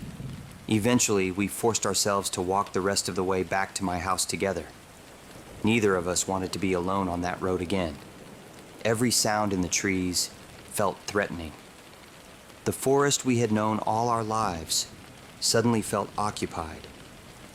At first, I tried to tell myself it had been a trick of the light, or a person, or some deformed animal, or a combination of fear and imagination. But the image of that thing wouldn't let me push it into any normal category. Years later, I finally started talking about it online. I described the forest, the silence, the footsteps, the height, the way it moved. I tried to be as honest as possible, admitting where my memory might be fuzzy and where it wasn't. People responded with a lot of different ideas. Everything from a very sick moose to a man in some kind of costume. But one suggestion came up over and over, especially from people familiar with certain corners of internet horror. They told me it sounded like something called the rake. I had never heard of it before. So, curious and a little afraid of what I might find, I looked it up. Most descriptions I found agreed on a few things. The rake is usually described as a pale, hairless creature, emaciated and human-shaped. It is said to be unnaturally tall when standing, but often moves on all fours. People talk about it having long limbs, sunken or hollow eyes, and a body that looks like a starved person stretched too far. It shows up in forests, near rural homes, in bedrooms at night. I still don't know what I saw. Maybe it was a real person with a severe condition, though that doesn't explain the way it moved. Maybe it was an animal my brain interpreted as humanoid under stress, though I grew up around wildlife, and nothing matches. Maybe my 12-year-old mind fused fear with something ordinary and built a monster out of it. Or maybe there are more things in the forests than we like to admit. A lot of what I read and researched was clearly fiction. Creepypasta, drawings, embellished stories. I know that. But reading through page after page of people describing something thin, pale or gray, long-limbed, faceless, running on all fours through wooded areas, it did something to me. Because even if the rake is just a story someone invented years ago, it lined up uncomfortably well with what I remember seeing that evening in 2019 on that forest road in British Columbia. Maya had done plenty of house sitting before, some for family friends, others for strangers who left long checklists and overfed pets. This one was easy, an older couple heading to Europe for 12 days, 2 cats to feed, mail to bring in, and a little house cleaning. The house was small, single story, tucked at the edge of a quiet, rural neighborhood. A little outdated, but safe for all intensive purposes. That sense didn't last long. From the very first night, Maya noticed the cats behaving strangely. They would sit and stare at empty corners, hiss toward vents, or suddenly bolt down the hall like something unseen had startled them. She assumed they were reacting to being around someone new, but their behavior never improved. The unease settled in slowly. A shirt she'd laid on the bed disappeared, then reappeared in the laundry basket the next day. She figured she must have tossed it there without realizing. A light she knew she'd turned off was back on when she returned from a walk. A spoon she left in the sink later showed up in the dishwasher. Just small things. Too small to matter, until they added up. By the third night, she swore she heard footsteps. Soft ones, muffled by floorboards. Somewhere toward the back of the house, she couldn't quite tell. She checked the hallway, heart pounding, phone light trembling in her hand. But nothing. She blamed the heating system, the house settling, anything to calm her mind. Still, she began locking the bedroom door at night. By the 5th day, more of her clothes were missing. Odd pieces, a pair of pajama shorts, one of her bras, a tank top. She checked the dryer, the closet, even the trash. Nothing. She told herself she must have packed less than she remembered. That night, she barely slept. The cats paced across the foot of the bed. At one point, she thought she heard whispering in the hallway. But when she sat up, the sound stopped. On the 7th night, while brushing her teeth, she thought she saw movement in the mirror, just behind her, a flicker of motion. At this point, she thought she was going crazy. That morning, the pantry door was slightly open. A box of cereal had been nudged sideways. Worse, The back door was unlocked and slightly ajar. She thought about calling the police, but was afraid the cops would chalk it up to a typical paranoid female, jumping at shadows. She checked every inch of the house. Closets, the garage, even the crawl space hatch in the laundry room floor, though it was screwed shut from the inside, so she didn't bother. Still, she stared at it for a long time, long enough to notice how the air felt colder there. That night, she poured a glass of wine with dinner to try and settle her nerves. As she scrolled through her phone, she heard a soft thump from the laundry room. One of the cats jumped and hissed. The other took off down the hall. She stood slowly and stepped toward the back of the house. That was when the man grabbed her. It happened too fast to process, arms wrapping around her from behind, pulling her off balance. She struggled, elbowed backward, scratched, twisted. The man let out a low grunt and she broke free, sprinting barefoot toward the front door. He chased her. Maya tore down the front steps, screaming for help. Two men working on a truck 3 houses down looked up just in time to see her running, followed by a pale, rail-thin figure stumbling through the yard behind her. They ran over and tackled him in the street. He didn't fight back, just shook and whimpered as they pinned him down and called the police. He was wearing only her missing bra and underwear. When they asked Maya if she knew who he was, she could barely speak. When the police arrived and searched the house, they found the crawlspace panel pried open from the inside. Below, a flashlight, food wrappers, a nest of blankets, a water jug, a small mirror, and the rest of Maya's missing clothes. The smell was unbearable. The man had been using an old coffee can as a toilet. The man was found to be mentally unwell, wandered from his caregiver's home, and had been without his meds living there for weeks. He was taken to a more secure facility where he could get the care he needed. After learning all of this, Maya decided not to press charges out of compassion for the man. The owners returned a few days later. They changed the locks, sealed the crawl space, apologized profusely. A month later, she got a job at a local coffee shop, something busy, filled with people. And eventually, she overcame the quiet trauma she experienced, and that was enough to feel normal again. Maya hasn't taken any more house-sitting jobs since. My name's Luke, and I grew up hunting, fishing, and just being out in nature. My dad taught me a lot about the outdoors, but I had a scary camping experience I don't think I'll ever forget. It was the fall of 2017, just a few days before Halloween. I was 25, a couple years out of college, and trying to make something of myself. I had a communications degree with an emphasis in media studies, so I'd been toying with the idea of starting a YouTube channel focused on camping, gear reviews, solo hikes, stuff like that. I had the camera. I had all the backpacking set up. I figured, why not film my first real solo trip as a sort of pilot episode? I wanted it to feel raw, real, not your average campground with picnic tables and families 2 tents over kind of trip.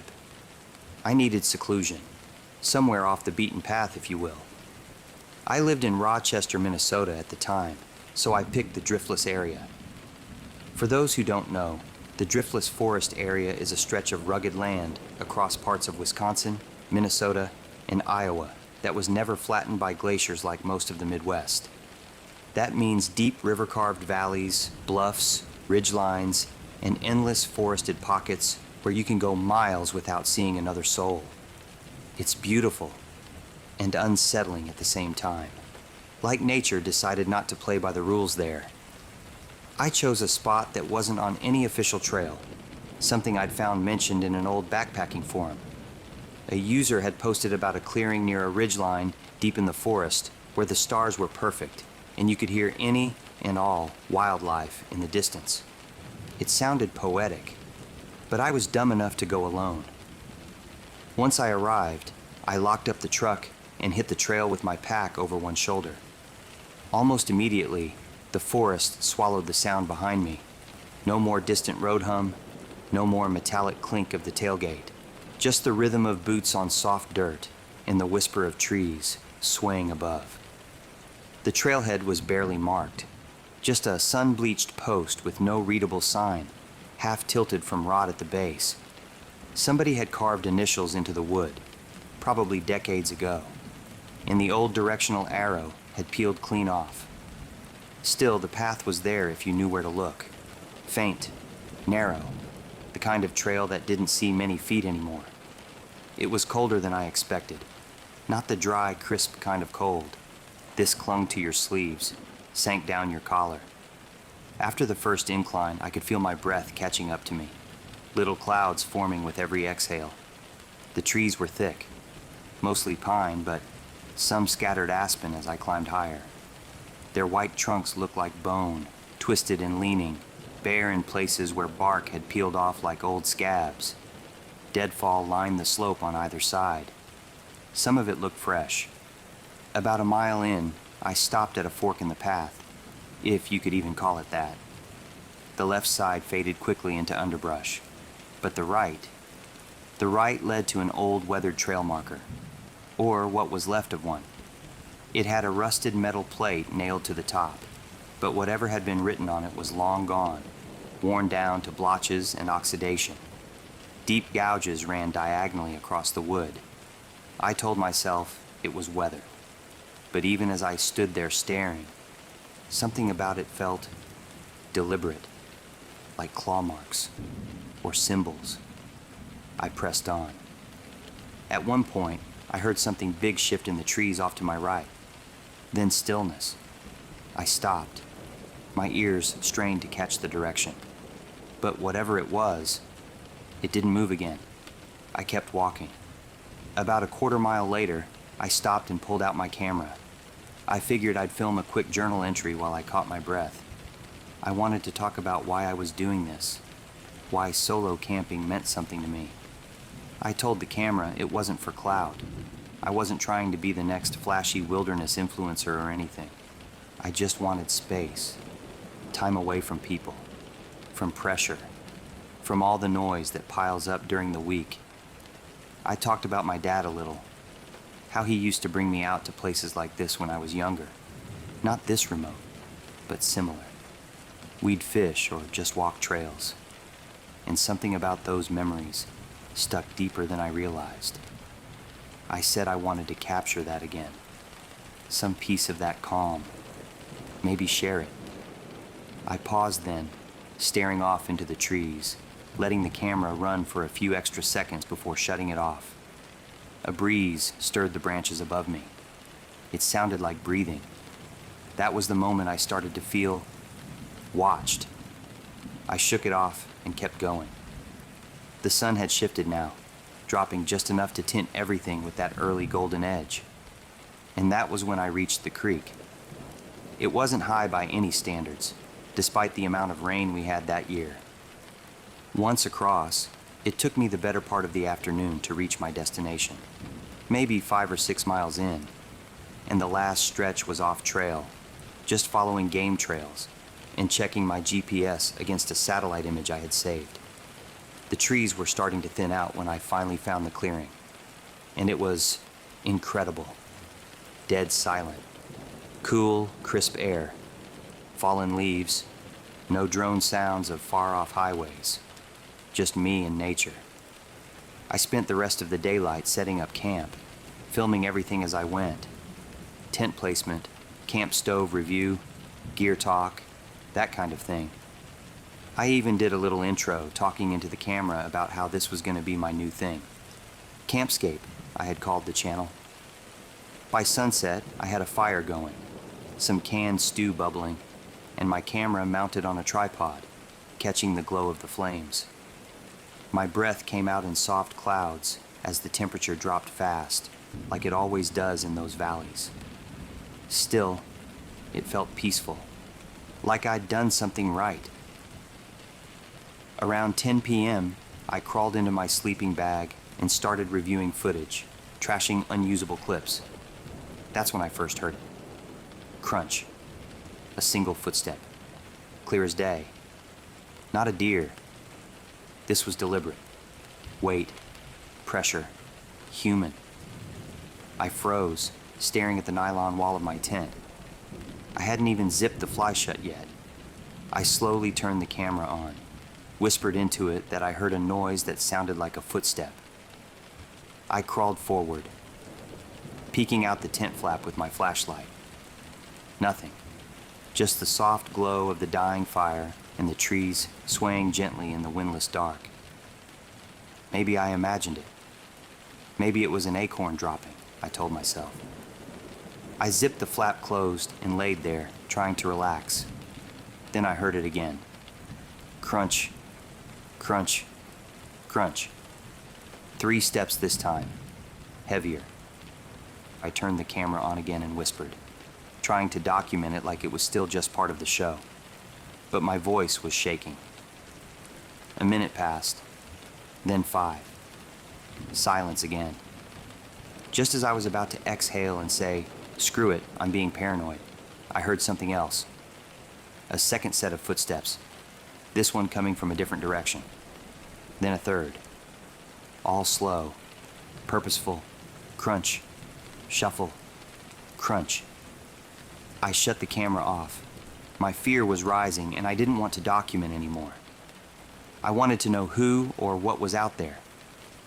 After a couple of moments of silence, I tried to tell myself it was maybe other hikers, just passing through. But that didn't make sense. No headlamps, no dogs, no voices. Just the sound of slow, measured steps, circling my campsite. I turned the camera back on, mostly for the comfort of the tiny red record light. Whispered into it that something wasn't right. Then I reached for my cell phone. No bars. Not even one. I mustered up the courage and stepped out of the tent, barefoot, camera in one hand, phone in the other. I slowly panned the light across the tree line. Nothing but silhouettes and a blanket of leaves underfoot. I called out something like, "Is someone there?" No answer. But then, just at the edge of my beam, I caught movement. A shadow ducked behind a tree, and not in an animal way. It was too quick, too vertical. I whispered something into the camera again. I don't even remember what. And backed into the tent, fumbling to zip it shut like that would somehow keep me safe. I turned the flashlight off and sat in the dark, holding my breath. I questioned whether or not I was just jumping at shadows, that it was just raccoons running around out there, and I was just working myself up. Many minutes went by without a sound, then probably an hour. I thought it might be over. I must have dozed off, adrenaline fading and exhaustion finally catching up. Because the next thing I remember, I woke up to a faint noise just before 3 a.m. It wasn't footsteps this time. It was chanting. Low. Rhythmic. Not loud enough to make out words. Not any language I recognized. Just repetition. From more than one voice. Coming deep within the trees. I turned the camera on again. Hit record. Didn't even speak into it this time. Just pointed it at the tent wall while I listened. I swear the sounds were moving. Like the voices were circling me. 1 minute to my left, the next behind me. At some point, something touched the side of the tent. Just a fingertip, it felt like. Pressing in. I didn't scream. I couldn't. My throat just locked. I knew then I wasn't going to make it till daylight. I made my decision fast. Threw on my boots, didn't even lace them, and stuffed the camera and flashlight in my jacket. I grabbed my phone and GPS but left everything else behind. Tent, food, gear, all of it. I unzipped the tent and bolted. Didn't even look back. I didn't run straight to the car. Some part of me knew if I made a sound, if I let them know where I was, it would all be over. So I broke into a sprint for maybe 30 yards, then veered off and climbed a small ridge I'd scouted earlier when I was filming. There was a break in the trees there, high ground with just enough elevation to see the camp, if I crouched between the roots of an old cedar. From that perch, I could just make out my tent down below. The fire had burned low, embers pulsing like a dying heart. But the camp wasn't empty. They were there. All three of them. At first, I thought they were just shapes, like shadows stretching weird in the moonlight. But as my eyes adjusted, I saw details. They were human, or looked it, but they moved in this awkward, theatrical way, like they were performing for something. Each of them wore dark, tattered robes or cloaks, the fabric swaying as they moved. Their faces were covered by crude masks, like papier-mâché or molded bark, rough with jagged holes where eyes should be. One of them stepped close to my tent and began pulling things out. My sleeping bag, my pack, my food, even my camera bag, tossing it all into a messy circle near the fire. Another circled the fire pit, sprinkling something from a small leather pouch. Whatever it was, it made the embers flare unnaturally, casting this weird greenish glow into the clearing. Then one of them crouched and dragged something from the dirt, something they'd made. It looked like a crude symbol, drawn with stones and sticks in a circular pattern, the same place where my tent had been. I couldn't make out the details, but it made my skin crawl. The third one just stood still, staring into the trees, head cocked like he was listening. I decided to move, slowly, quietly. But when I shifted my weight, my boot pressed against a branch. Snap. The sound cracked through the woods like a gunshot. All three figures froze.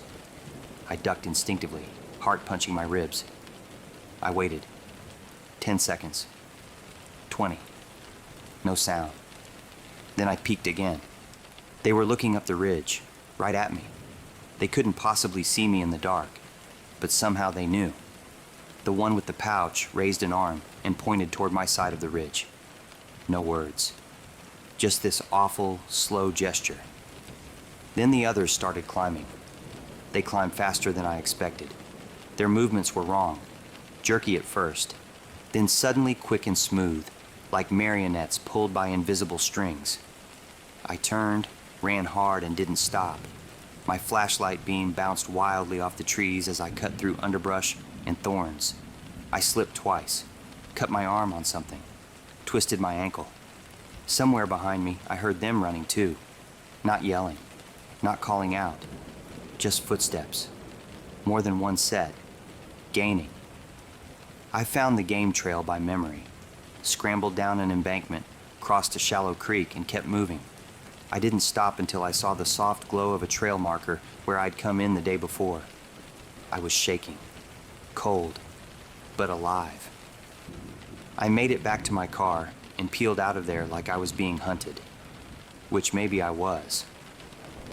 By the time I made it home, the sun was rising. I slept for maybe 2 hours before calling my dad. I didn't even tell him everything. Just said I thought someone had messed with my campsite and I wanted to grab what was left before it got stolen or rained on. He didn't ask questions. Just said he'd drive. We went back that afternoon, and on the drive, I ended up telling my dad everything. He was speechless, but he believed me. This made me feel a lot better. I knew I didn't imagine it. We trekked in the way I went before. It seemed a bit quicker getting there this time, and I felt so much safer with my dad. More so, that he decided to bring his hunting rifle along. Everything looked different in daylight. Smaller, less threatening. But the damage was real. My tent was ripped open. The ashes of my gear sat in a black ring where the fire had been. The stone pattern I'd seen was still there, half buried, shaped into a rough spiral with jagged edges, like a child's drawing of the sun. And there was something else. Hanging from a branch above the clearing was a small bundle made of twigs and hair, bound together with a strip of blackened fabric. My dad said it was probably some prank from local kids, but I knew better. It wasn't kids, and it wasn't a prank. I didn't touch anything. We just packed what little was salvageable and left. I never camped alone again. Never launched that YouTube channel either. Got a job at one of those big marketing firms that help businesses grow, producing video content and developing social media strategies. I still think about that camping trip sometimes. What those figures were doing, what they wanted.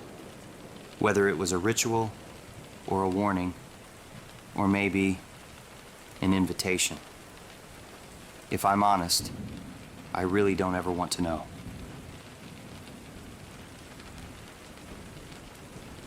My name's Mandy, and I've never submitted anything like this before, but your videos made me want to get this out of my system.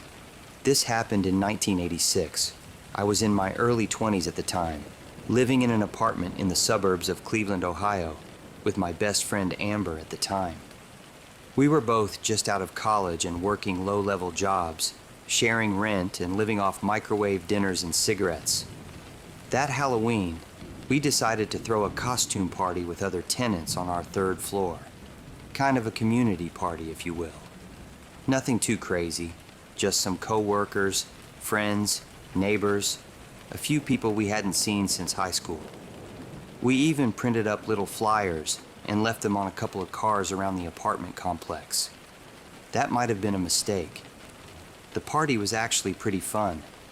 Loud music, cheap punch, a bunch of random people in plastic masks and silly homemade costumes based on scary movies of the 80s. The entire third floor was packed. At one point, I remember thinking we'd easily hit 50 people, maybe more. All my furniture was pushed to the walls, and everyone was standing elbow to elbow, dancing to Janet Jackson and Madonna. I barely knew a third of the people there, but I figured most came with someone. About halfway through the night, I noticed someone standing alone in the corner of my kitchen. I had seen them in the apartment next door about a half hour earlier. They were dressed as an elderly woman, full-length floral dress, a gray wig that casted a shadow over their face, gloves, even a little handbag. I remember it because it was oddly specific, reminding me of Norman Bates' mother in the Alfred Hitchcock film, Psycho. I couldn't tell if it was a man or woman, but the costume was very detailed for a party where most people were just wearing face paint or goofy hats. I figured they were just someone's friend and almost walked up to them, but was interrupted by some guy asking when the pizza was being delivered. When I turned back, the woman was gone, so I just moved on. But later, I noticed her in the hallway. People were getting drunk and playing music louder, dancing, laughing. But that old woman never danced, never talked to anyone, just sort of stood there, occasionally moving to a different part of the third floor. To be honest, I was pretty plastered myself, so at some point, I forgot about her. By 1:30 or so, the crowd had thinned out and I was starting to sober up. Amber left with some guy, said she'd be back in the morning. I stayed behind to clean a little, winding down and enjoying the silence after the chaos. A few randoms were still hanging out in the hallway, but I figured they'd head out soon. I said goodnight to them and shut and locked my door. Then, as I was putting empty cups into a trash bag, I saw the old woman again. She was standing at the end of the hallway that led to the bedrooms, completely still. Her gray wig was slightly askew now, like it had slipped sideways. She just stared at me. I asked, half joking, if she was looking for someone, that the party was over. She didn't respond. She just slowly turned around and walked down the hallway toward my room. That's when the dread kicked in. I walked after her, turned the corner, and no one was there. My bedroom door was closed. So was Amber's. The bathroom was empty. I opened both bedroom doors and turned on every light. Nothing. No one. I searched the whole house, front to back. All the closets, under the bed, behind the shower curtain. I even went out to the hallway and looked around the stairwell and elevator. Nobody. I told myself I may still be a bit tipsy, and maybe she was drunk too. Maybe she was just being weird. I locked the door back, took some Tylenol, and tried to forget about it. I was asleep not long afterward. The next morning, Amber came back early.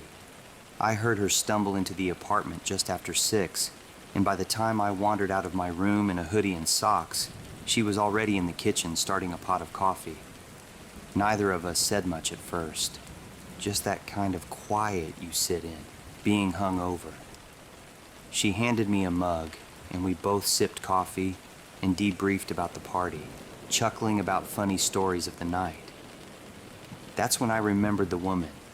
I was about to ask Amber about her, and that's when I noticed her looking at me oddly. She giggled and said something like, "Guess I wasn't the only one who didn't go to bed alone last night." I looked at her with honest curiosity. She pointed at my cheek. I ran to the bathroom mirror. There were faint red marks across my cheek and jaw. Not smeared, not messy. 2 perfect kiss prints. Then I noticed my hair smelt like cheap perfume, like something your grandmother might have worn. I jumped in the shower, scrubbed the lipstick off my face, and washed my hair. When I walked back into the kitchen, Amber asked if everything was okay. That's when I told her about the woman. She didn't remember seeing her, but couldn't be sure. There were a lot of people at the party. I was unnerved for weeks. I couldn't stop thinking about it. We never put on another party after that, and to be frank, I really didn't enjoy Halloween for many years, even after getting married and having kids. Although the unknown of that night still haunts me, I'm okay these days. And writing this all out does feel a bit like therapy, but I'll never watch that movie, Psycho, ever again.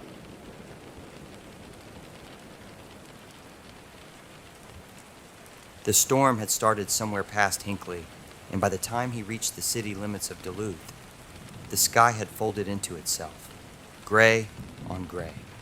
Water streaked the windshield as the wipers hissed their rhythm. Daniel wasn't in town for long, just a weekend visit. A wedding. Someone from high school whose face he barely remembered, but whose invitation stirred something like guilt. He hadn't driven past the old neighborhood in decades. The building still stood on 8th Avenue East, 3 stories of soot-stained brick tucked behind a row of wind-bent pines. It looked smaller than he remembered, as childhood things always do. He slowed almost without thinking, parked across the street, let the engine tick as the rain softened to a mist. He crossed to the building and slipped inside the front entrance. The scent hit him first, a blend of dust, linoleum, and radiator heat. He moved on instinct to the second floor, Unit 2B. The door was open. Inside stood a woman in her 70s, wiping down the windowsill with a damp rag. Her frame was thinner now, hair silver and pinned back. She turned at the sound of his step, and a soft smile pulled at the corners of her mouth. "You don't remember me, do you?" Daniel blinked. Her voice stirred something, but nothing clear. He shook his head. She told him he used to live here, that she'd been the landlord then, and still was now. He glanced around. The apartment was empty, waiting on a new tenant.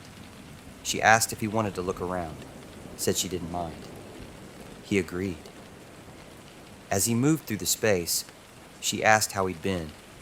He told her about the firm he ran downstate, his small house outside Minneapolis, his wife. She nodded with a quiet pride and said she was glad to hear it. But her eyes lingered on him longer than the words required, as if searching for a thread. The bedroom was at the end of the hall. He stepped inside. The walls were different now, painted over, but the corners still curved the same way. Then he noticed something near the closet floor, a small bulge in the wall, faintly raised beneath the paint. He crouched, picked at the edge. The drywall crumbled easily, revealing a shallow hollow. Inside, a toy pocket knife. Red plastic handle, dulled steel blade. A small nick in the grip where a tooth mark once lived. He held it in his palm, and the years peeled back. Memories surged. The man who brought him here hadn't been his father. There was another name, another room, boarded windows, the cold fear of being alone. And then, her. She had found him. A young landlord then, suspicious of a man with a fake lease, a child who never played outside. She'd followed her gut, called the police, had him removed, had Daniel placed somewhere safe, but she never told him. The story had been rewritten by others, stitched into files, buried under time, and she had given him the knife. She had called the police that same night. The investigation uncovered the truth. Daniel had been taken from his real family when he was just 4. The couple who'd raised him claimed they couldn't have children. They'd forged documents, moved across counties. Daniel had been missing for nearly 2 years before she pieced it together. He was returned to his parents, but the memories had fractured and folded in on themselves. His mind had tucked them into the dark. Until now. He turned. She was standing in the hallway, silent, watching him. He crossed the room in 2 steps and hugged her. His chest shook with the weight of it. She wrapped her arms around him, steady and still. "I remember," he whispered. His voice cracked on the edge of it. He hadn't known he'd needed to say it until the words arrived. Outside, the rain had thinned to a mist. Daniel drove slowly through the old neighborhood, the pocket knife resting on the seat beside him. He picked up his phone, dialed home. It rang once, then twice. When his wife answered, he paused. The words sat heavy, waiting to be let out. "I have something to tell you," he said. The light turned green, and he drove on.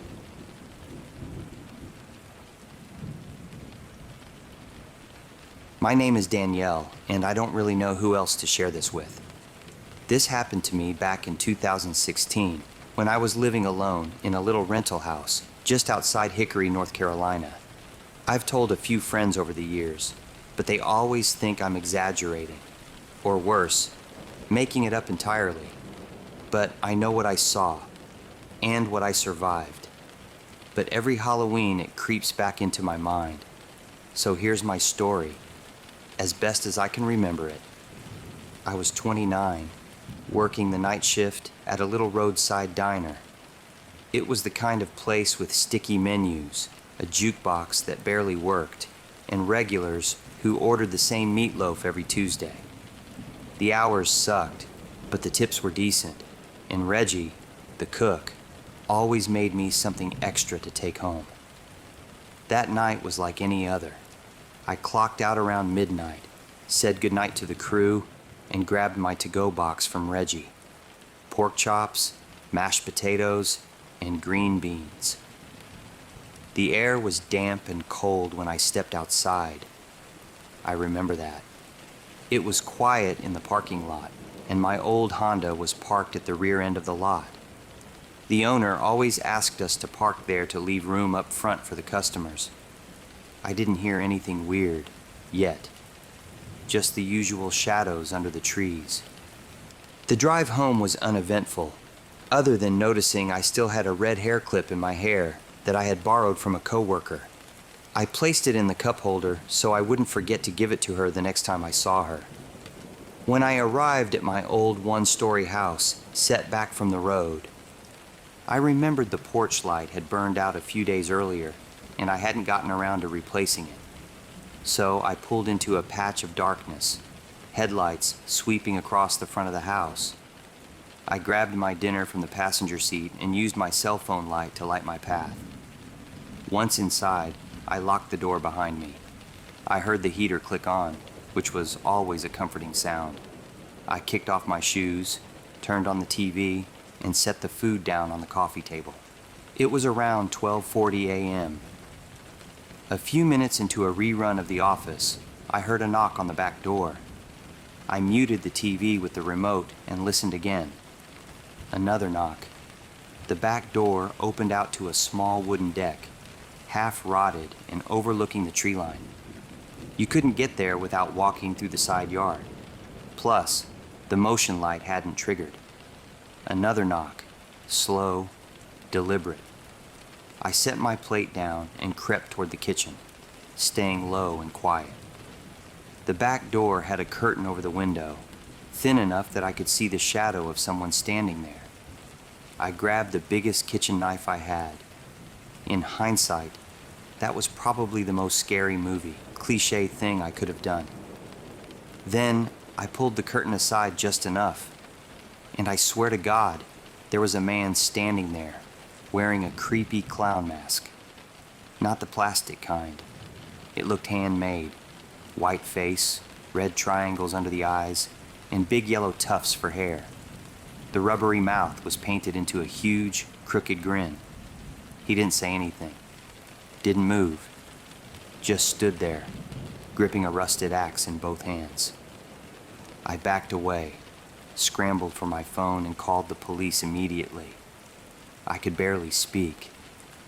The dispatcher told me to stay hidden and stay on the line. She said units were on the way, but I knew the closest patrol car was probably 20 minutes out. I stayed crouched under the kitchen counter, knife still in hand, staring at the door. The man knocked again, this time with the blunt end of the axe. Boom, boom, boom. Then, silence. But I hadn't heard him leave. That's what made it worse. After 2 minutes of dead quiet, I couldn't take it anymore. I left the kitchen, keeping the knife raised, and crept through the house, checking every window, every door. The front door was still locked. The blinds in the hallway windows were closed. But when I reached the small laundry room near the back of the house, there he was, standing at the side window, head tilted like a curious animal, the axe pressed up against the glass. He tapped it once, then raised his hand and slowly waved at me, like he thought he was being funny. I screamed, running straight into the bathroom, and ducked out of view. I locked the door and barricaded it with the trash can, then sat down on the floor, knife shaking in my grip. The dispatcher kept asking me what was happening, but I was in shock. I didn't know how to explain the sick grin on that mask, the way he just stood there like he had all night to wait.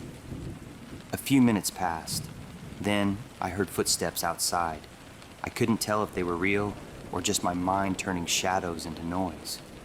Then another knock, this time at the bathroom window. I didn't look. I couldn't.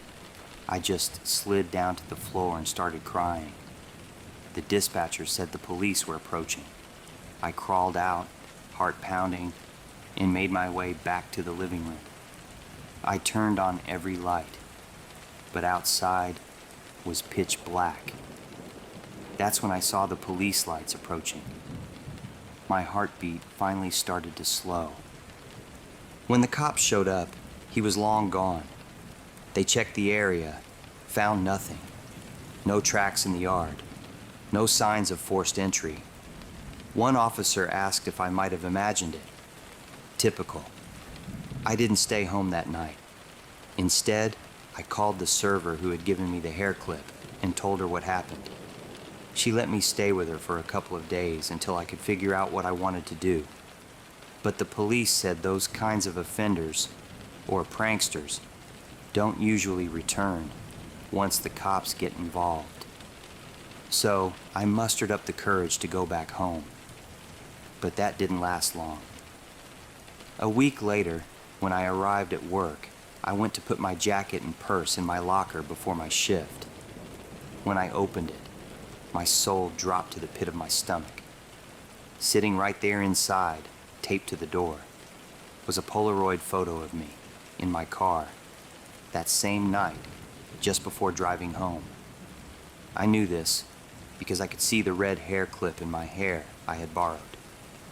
The photo was taken from behind the dumpster, through the windshield, headlights washing out my face. But it was unmistakably me. On the back, written in thick black letters, like from a Sharpie, were 4 words: "You're fun to watch." A week later, I moved in with my sister on the other side of the state and got another job at an upscale restaurant in one of those gentrified, small-town main streets. I don't know if it was because this incident happened to me that I began to notice, but apparently there were a large string of news stories of creepy men dressed in clown costumes in 2016, even ones that ended horrifically. I don't know who that man was at my back door that night, or what he wanted. This happened in January of 2017, not long after Christmas, at our house in Springfield, Missouri.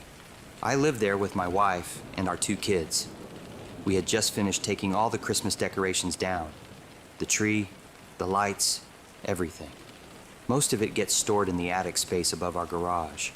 It's not a full attic, just one of those smaller storage areas you get to through a pull-down ladder in the garage ceiling.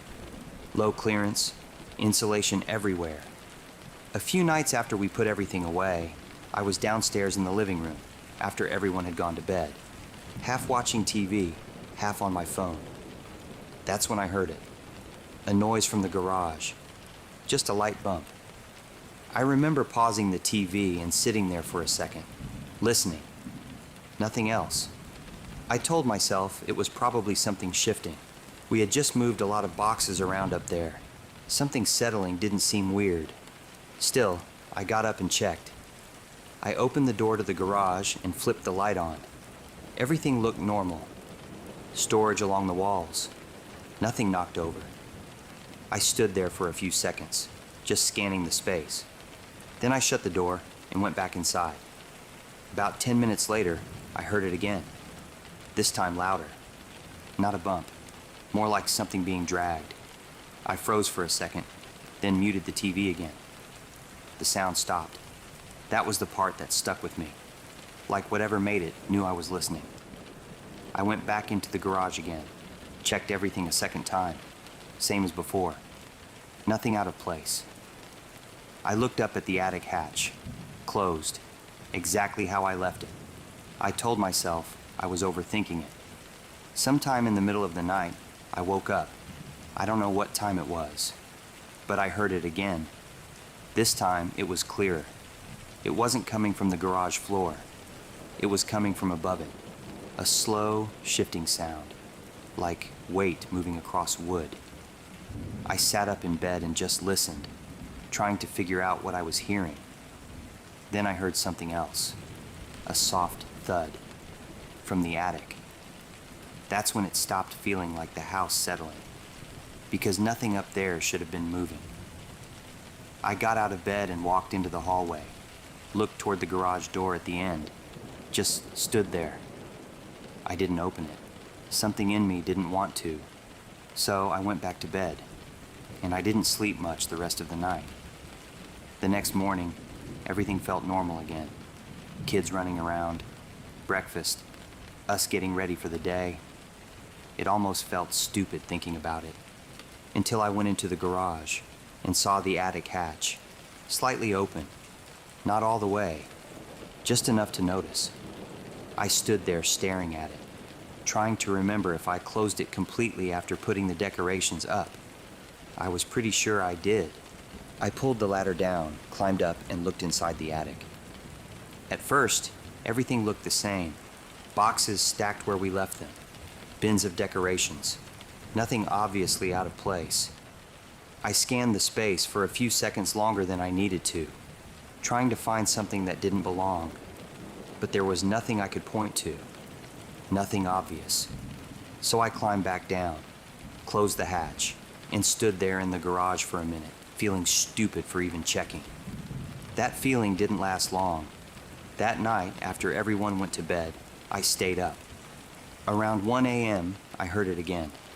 Movement. Above the garage. Slow. deliberate.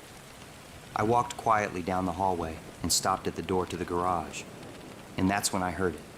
Footsteps, above me. Not loud, but unmistakable. Someone was up there. I stepped back immediately, went upstairs, woke my wife up, told her to take the kids into our room and lock the door. Then I called 911. I stayed on the phone while we waited. When the police got there, they went straight into the garage, pulled down the ladder, and went up. I stayed inside with my wife and kids. I could hear them moving around up there, talking back and forth. Then it went quiet. A few minutes later, one of them came back down, looked at me for a second, then asked, "How long have you been hearing this?"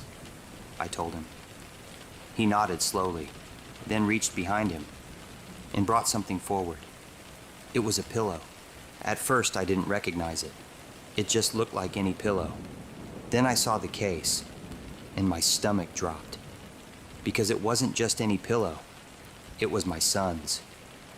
We had bought those as a set, 2 of them. Same Disney characters all over the case. Bright colors, kind of faded from being washed so many times. My son slept with both of them every night.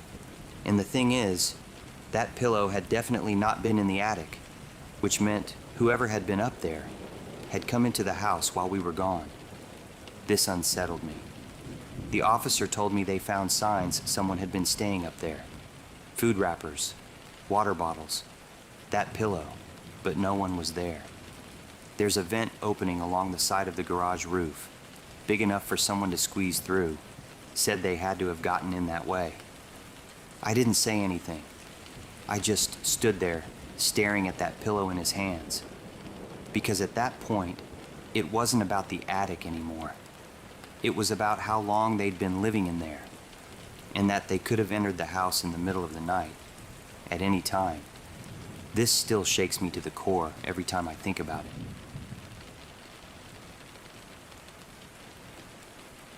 There are places on the map where no one goes, not because they're forbidden, but because the silence around them has never been broken. Selwyn Lake was one of those places. Mark Leland had been obsessed with it long before the expedition began. Selwyn sat on the edge of nowhere, straddling the border of Saskatchewan in the Northwest Territories, surrounded by boreal forest and reachable only by floatplane. No permanent structures, no road access, no recorded fishing trips, despite its size. It appeared in satellite imagery like a forgotten fingerprint pressed into the spine of the continent, rimmed by dense pine and the quiet threat of isolation. The film crew arrived on a Tuesday evening in early September, with the sky bruised and low. The float plane dropped them at the southern inlet, its engine fading into the distance as if reluctant to linger. There were only 3 of them. Mark, a wilderness documentarian known for chasing what others dismissed. Omar Reyes, a pragmatic biologist brought along to lend scientific credibility. And Tasha Kim, their sound engineer, whose quiet focus often made her seem like a satellite of her own. The lake greeted them with perfect stillness. The water lay flat and dark, disturbed only by the plane's wake as it retreated. The air smelled of wet pine and something older, earthbound and preserved. No birds called, no insects stirred. The trees stood motionless, thick and unbending. They set up camp on a gentle rise above the shoreline and spent the first 2 days filming scenery, exploring tree lines, and casting lines into empty water. The fish, like everything else, stayed hidden. It was the 3rd day when they found the footprints. Near the northeastern finger of the lake, where the spruce forest thinned and the soil turned soft with moss and peat, a trail of impressions appeared in a perfectly straight line. Each print was deep, bare, and unmistakably human-shaped, but grossly oversized. Over 15 inches long, with clearly defined toes and a wide arch. The trail crossed a half-rotted black spruce that had fallen across the forest floor, nearly 7 feet in diameter. The prints did not step onto the log or move around it. They simply continued, one before, one after, suggesting that whatever made them had cleared it in a single stride. The moss was torn, but not scattered.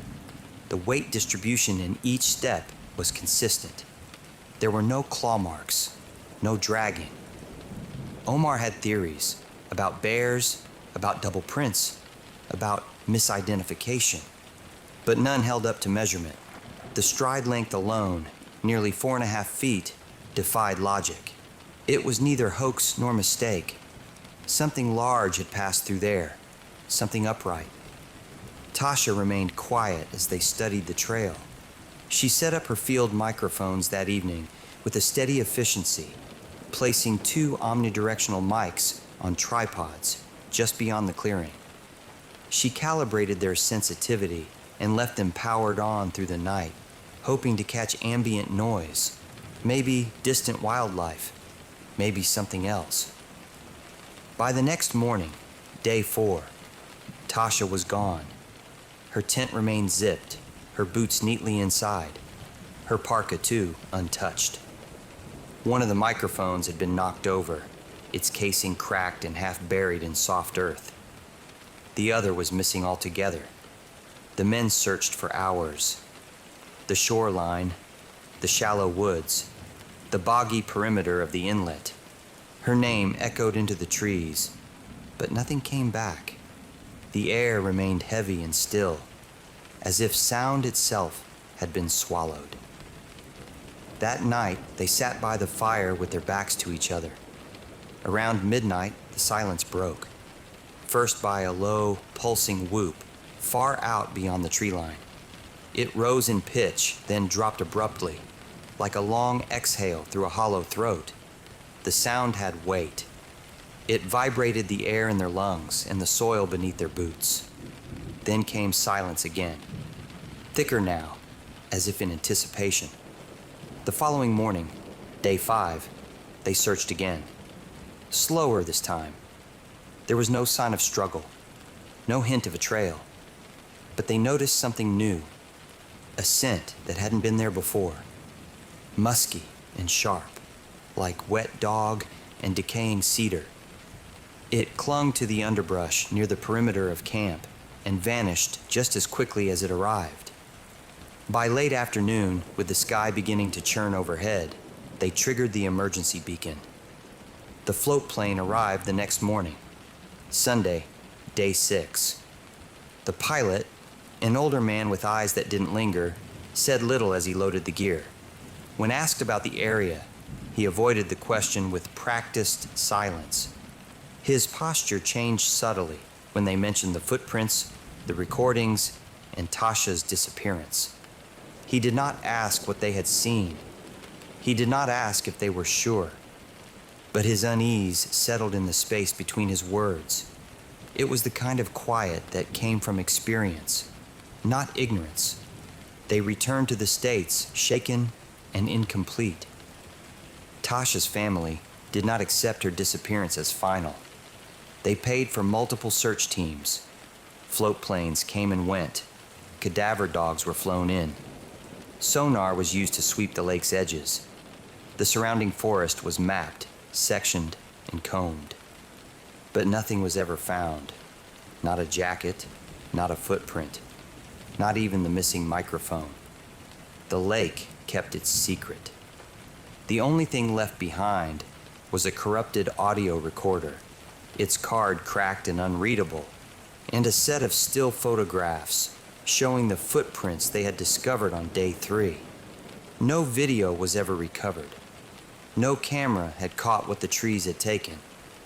But on some nights, long after, Mark swore he could remember the sound that woke him, the low rhythm of something breathing just outside the circle of firelight, not moving, not calling, just listening, waiting.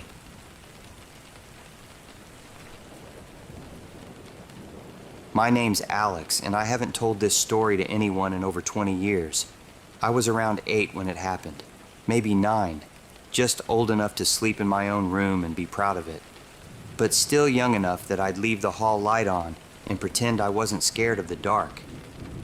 This took place in the early 1990s, in a modest ranch-style house in southern Iowa. My mom and I had moved there after the divorce. It was quiet, a little run down, and sat at the end of a dead-end street with just a cornfield beyond it. Cheap, isolated, but good enough for the two of us. My bedroom was on the far end of the hallway, across from the laundry room. The window faced the backyard, and I could see the tops of corn stalks if I pressed my face to the glass. That fall, there were a lot of storms.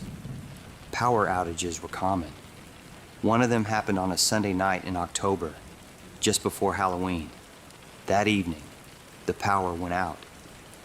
I was already in bed, reading by flashlight, when everything went still. No refrigerator hum, no furnace, just the wind pressing softly against the windows. Mom lit a couple of candles in the kitchen and let me keep one in my room. I remember how it flickered weird shadows onto the ceiling, almost like they were dancing. I tried to sleep but couldn't. Every time I started drifting off, I'd hear some little creak in the floor or the distant rustle of leaves outside. And then, sometime around midnight, I woke up cold. At first I thought I was dreaming, but my eyes were open, and I felt completely alert. It was too quiet. Even the wind had stopped. And then I saw them. Two pale eyes at the foot of my bed. They weren't glowing exactly, more like reflecting, like animal eyes caught in a flashlight beam. But they were level with where a person's head would be if they were standing. I froze, couldn't breathe, couldn't scream. The rest of the figure was almost completely black against the darker room. Just a faint outline, like someone standing still, staring. For what felt like minutes, maybe longer, it didn't move. I kept trying to convince myself it was something in my room, a shadow, a trick of the candlelight. But the candle had gone out hours ago. Then, slowly, the figure's head tilted. I remember this sharp pulse of panic, like my heart was trying to break out of my chest. My whole body locked up. I was too afraid to blink. And just like that, it was gone. I don't know how I fell asleep, but I must have blacked out from fear. When I woke up the next morning, the room looked normal. I told my mom, and she said I probably had a bad dream and had spooked myself by staring too long into the dark. That explanation worked for a while, until I found the footprint. There was a faint, single boot indentation by my closet door, too large to be mine, like someone had stepped just inside the room, and no further. This disturbed me for days. I couldn't concentrate at school. It was all I could think about. Weeks passed.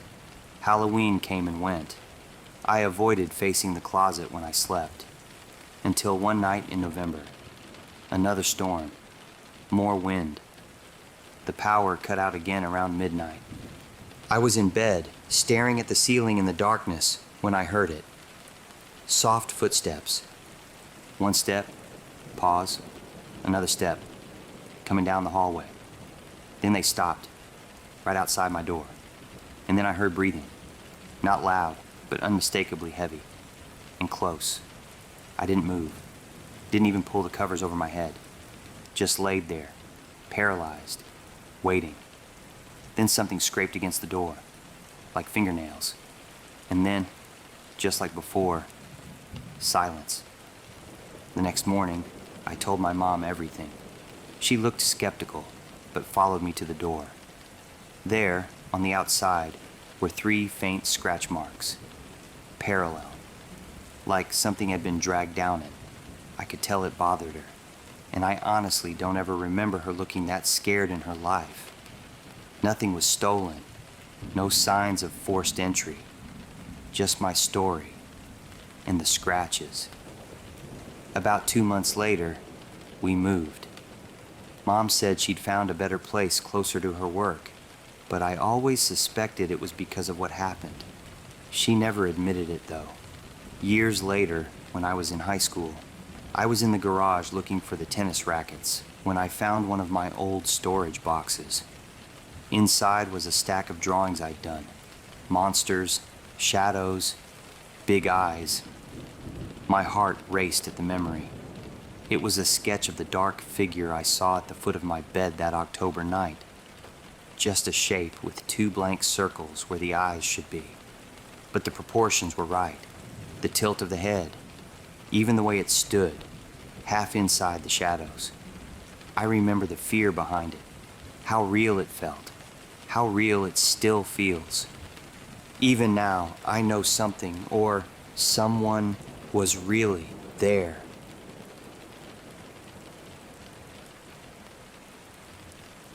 There's a small town tucked into the hills of West Virginia where nothing looks wrong at first.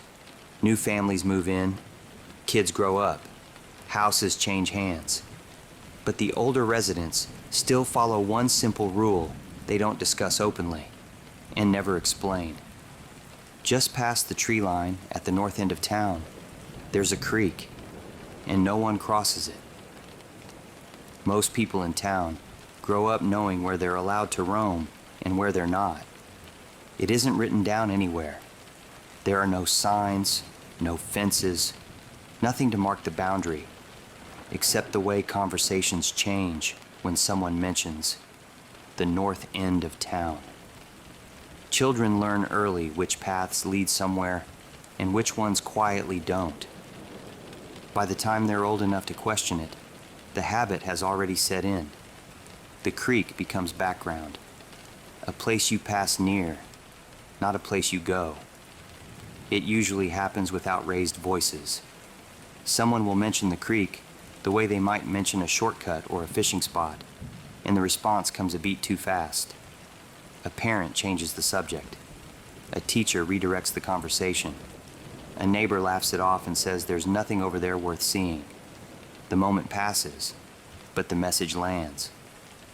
Whatever curiosity was forming is folded away, smoothed over, treated like a misunderstanding rather than a question that deserves an answer. Not every child lets it go.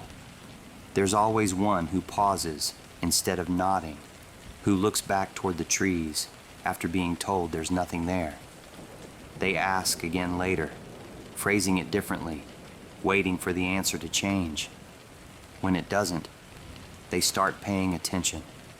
They notice how adults avoid looking north when they say the creek's name, how voices lower, how explanations stop short of becoming explanations at all. Curiosity hardens into something quieter and more private, something that doesn't need permission. So they wait. Not in any deliberate way at first, just long enough to learn the rhythms of the town. When porch is empty, when voices drift indoors, when the north end goes unnoticed for stretches at a time. The creek doesn't move, doesn't call out, doesn't change at all. It stays exactly where it's always been, patient in a way that feels almost intentional. And eventually, there's a moment when no one is watching closely enough to stop them. Before they reach the water, something feels off. Not enough to explain, not enough to turn back.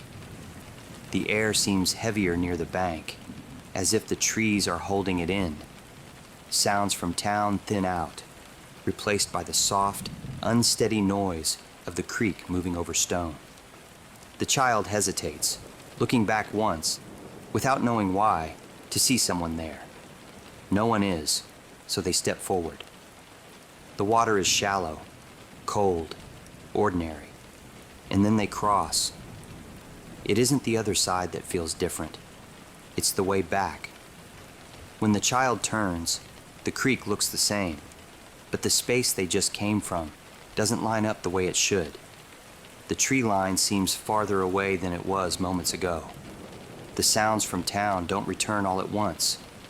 They come back thin and uneven, like something trying to remember how it's supposed to sound. That's when the child understands, not clearly, not in words, that the rule was never about the water. The creek was only the place where you stopped being where you were supposed to be. They step back into the creek without hesitation, certain the mistake can be undone, just as easily as it was made. The water reaches their ankles, then their calves. The opposite bank is right there, close enough to touch. But when they climb toward it, their footing slips in a way that doesn't make sense. The stones shift, the incline softens, and suddenly the distance feels wrong. Not farther, just unreachable. They try again, choosing a different spot, then another. Each attempt ends the same way. The bank never meets them. The creek keeps moving. And the side they came from remains exactly where it is, except for the part where it won't let them back. Mornings arrive on schedule. The town doesn't notice right away. Traffic moves through the main road. Lawns get mowed. No search is organized because nothing is officially missing. At first, there are ordinary assumptions. A child went home with someone else, stayed out later than usual, took a path they weren't supposed to, but had before. The north end stays quiet, and the town continues, intact. Years pass. The creek doesn't move, but the rule does. What was once a suggestion becomes a certainty. Children are corrected sooner. Questions are shut down faster. The north end stops appearing on hand-drawn maps and casual directions alike. New families learn the boundary by watching, not by being told. And the older residents keep their eyes on the tree line, not because they expect something to come out, but because they remember what happens when someone goes in. By the time the town changes hands, the rule is already in place. It lives in the pauses between questions, in the way directions stop short of the north end. The people who enforce it don't remember being told. They remember learning. And when someone asks why no one crosses the creek, the answer comes easily.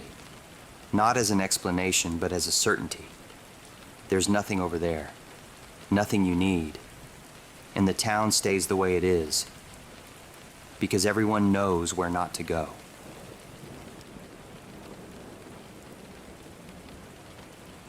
I've gone back and forth on whether or not to send this. There are things we're told very early on in this job. Things that aren't written down anywhere, but are made very clear. You don't talk about them. Not to the public, not off duty, not even really with each other. I've been a park ranger for a little over 17 years now. I'm in my 40s, and I'm going to stay anonymous for obvious reasons. Because what I'm about to say is something I was specifically told never to repeat. There are things out there, deep in the parks, that people aren't supposed to know about. Not because they're dangerous in the way you'd expect, but because they don't make sense. And when something doesn't make sense, people don't react well to it. They get curious. They go looking. And that's when things go wrong. I work in one of the larger national parks out west. I won't say which one. But if you've ever been out here, you know how vast it is. Miles and miles of land that most people never see. Areas that aren't on maps. Places where, if something happened, it could take days before anyone even realized. When I first started, there was a briefing. Not official, not documented. Just something that gets passed down. Senior ranger to new ranger. The kind of conversation that doesn't happen in a room, but out in the field. Quietly. Like you're being led in on something you shouldn't be hearing. Most of it sounded like stories. Unexplained sightings, strange tracks, sounds at night that didn't match anything we were trained to identify. Reports that never made it into official logs. And then there were the things they told us to ignore, not investigate, not report, just ignore. That was the part that stuck with me. Because in this job, you're trained to look into everything. to follow leads, to search until you find something. So being told to ignore anything goes against everything you're taught, which means whatever those things were, they weren't normal. One of those things was the stairs. They didn't explain where they came from. They didn't give a reason, just a rule. If you find a staircase in the woods, you leave it alone. You don't go near it. You don't climb it. You don't touch it. And you don't bring it up again. At the time, I thought it was a joke, something they told new guys to mess with them. But the way it was delivered didn't feel like a joke. There was no humor in it, no smirk, just finality, like it wasn't up for discussion.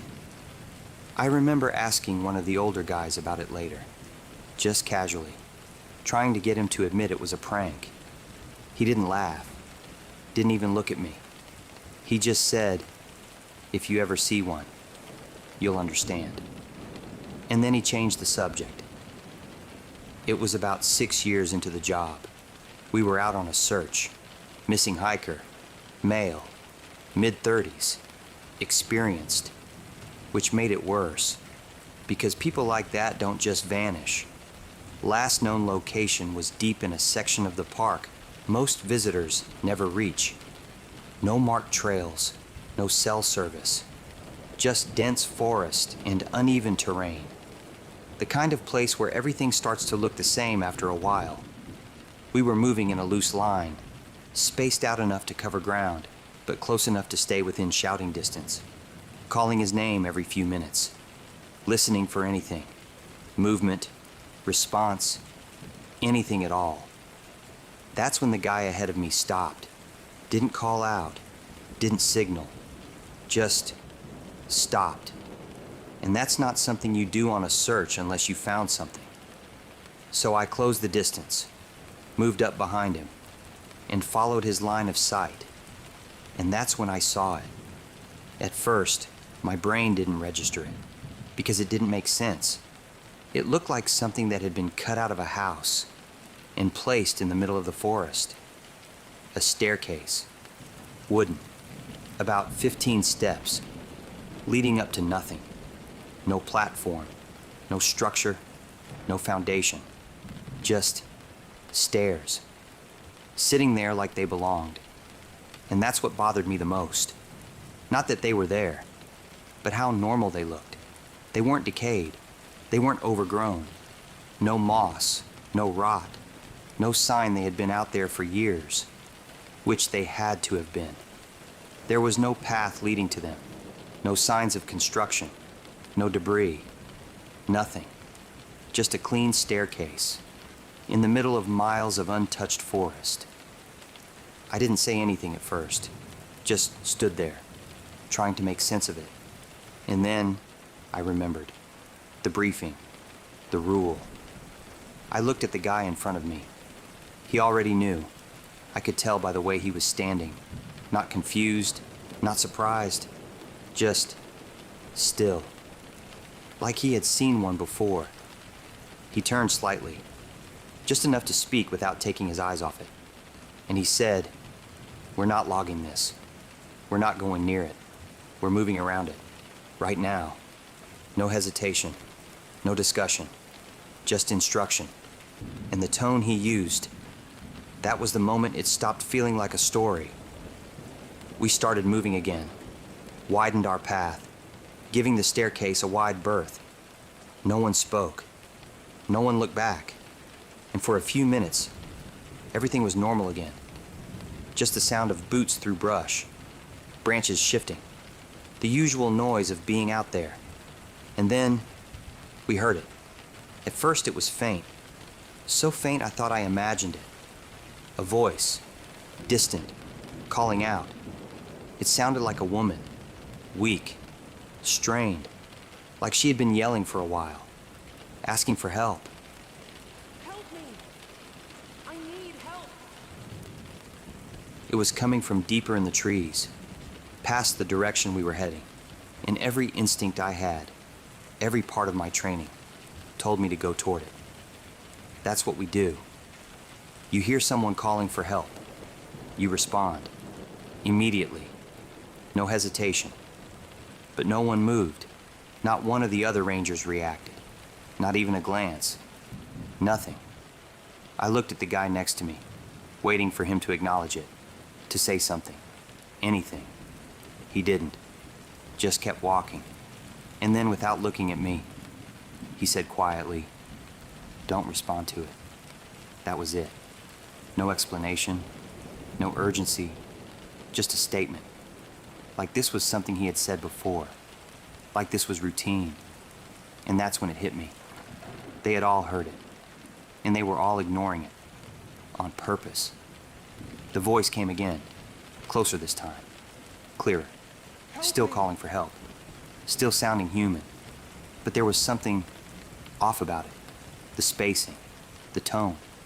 It wasn't reacting to us. It wasn't changing based on movement or distance. It was just repeating. Like it was stuck. Or mimicking something it had heard before. And then it said a name. Not the missing hiker. Not anything from the report. It said one of ours. Someone in our line. And that's when one of the newer guys stopped. He turned toward the sound. Just slightly. Like he was trying to confirm it. And that was enough. The senior ranger snapped immediately. Grabbed him by the arm. Pulled him back into line. Didn't raise his voice. Didn't panic. But there was something in the way he moved. Something controlled and urgent. That made it clear this wasn't a suggestion. The voice called again. Same tone, same distance, same direction. Help me! And we kept walking. No one answered. No one acknowledged it again. And eventually, it stopped. Just like that. We never found the hiker. No gear. No remains. Nothing. And we never wrote a single word about what we saw that day. No mention of the stairs. No mention of the voice. Just another report that didn't go anywhere. But that wasn't the part that stayed with me. The part I still think about is this. That voice didn't sound like it was coming from the woods.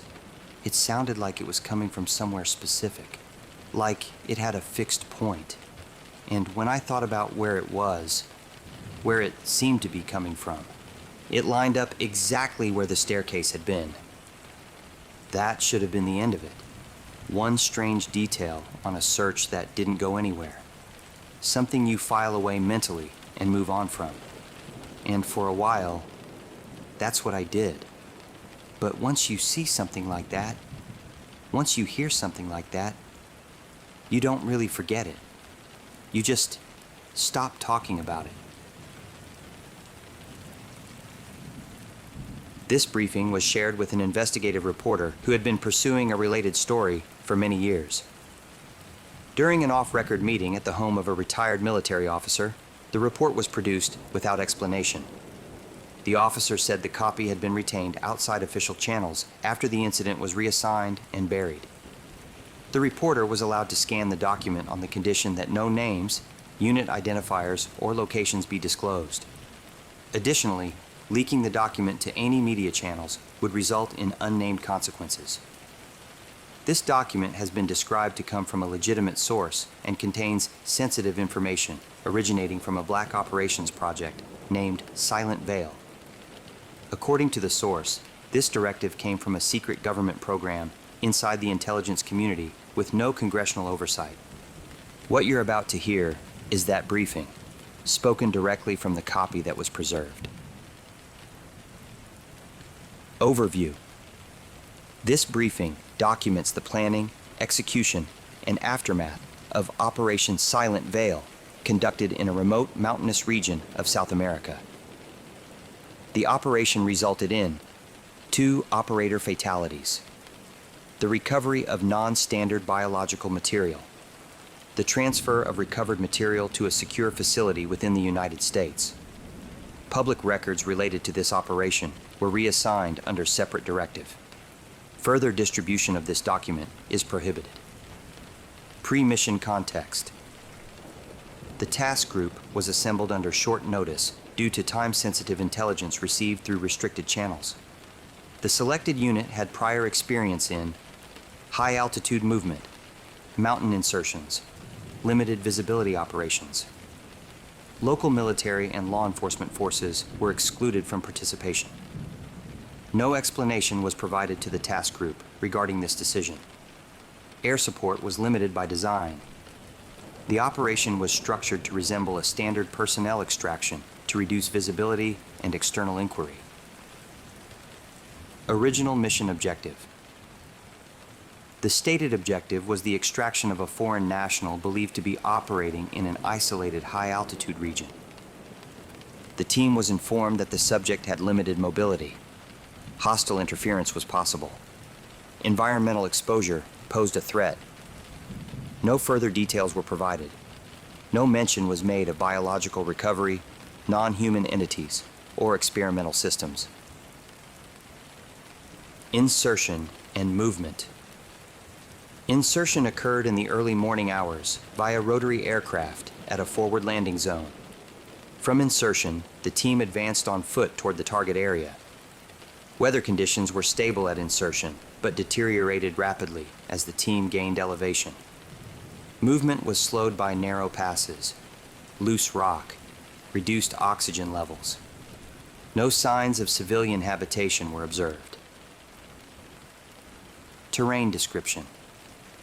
The operational area consisted of steep mountainous terrain exceeding 11,000 feet in elevation.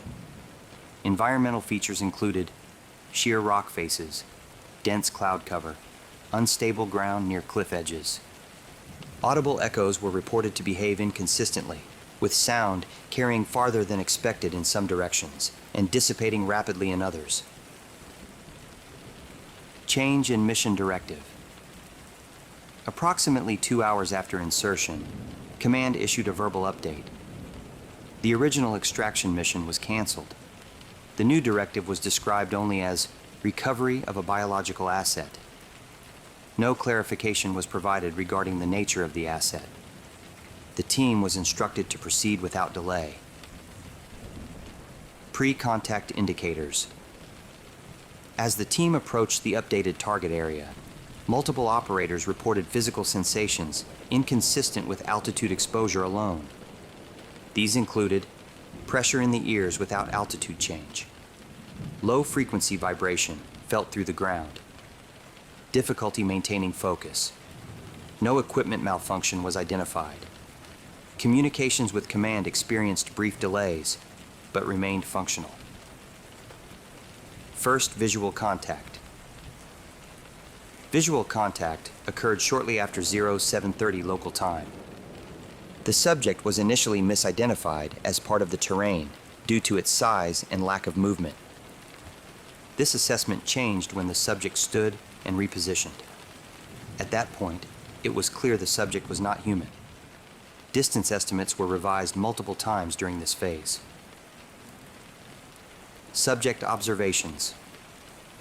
The entity displayed the following characteristics: upright, bipedal movement, height estimated in excess of 12 feet, limb reach beyond standard engagement distance, significant upper body mass, no visible equipment or tools. The subject appeared aware of the team's presence and reacted to movement. No attempts at communication were successful. Initial engagement. The entity advanced toward the team's forward position. Verbal commands were issued and ignored. 2 operators were killed during the initial contact. Recovery of the fallen personnel was not possible due to continued threat and terrain limitations. Command authorized escalation of force. Weapon effectiveness. Standard firearms were employed. Confirmed impacts were observed. The entity continued advancing. Operators reported difficulty judging distance and speed during this phase. Authorization of experimental system. Command approved deployment of an experimental acoustic system carried under restricted authorization. The system emitted focused, high-intensity sound designed to disrupt biological function. Upon activation, The entity showed immediate signs of distress. Loss of balance was observed. Nearby rock surfaces fractured. Several operators experienced nausea and disorientation. Auditory effects persisted after deactivation. Neutralization. Following sustained exposure to the acoustic system, the entity collapsed. Additional lethal force was applied. Movement ceased. The subject was considered neutralized. Recovery and containment. Due to the size and condition of the subject, full recovery was not possible. Specialized equipment was deployed to secure recoverable biological material. Remaining portions of the subject were destroyed in place according to standing protocol.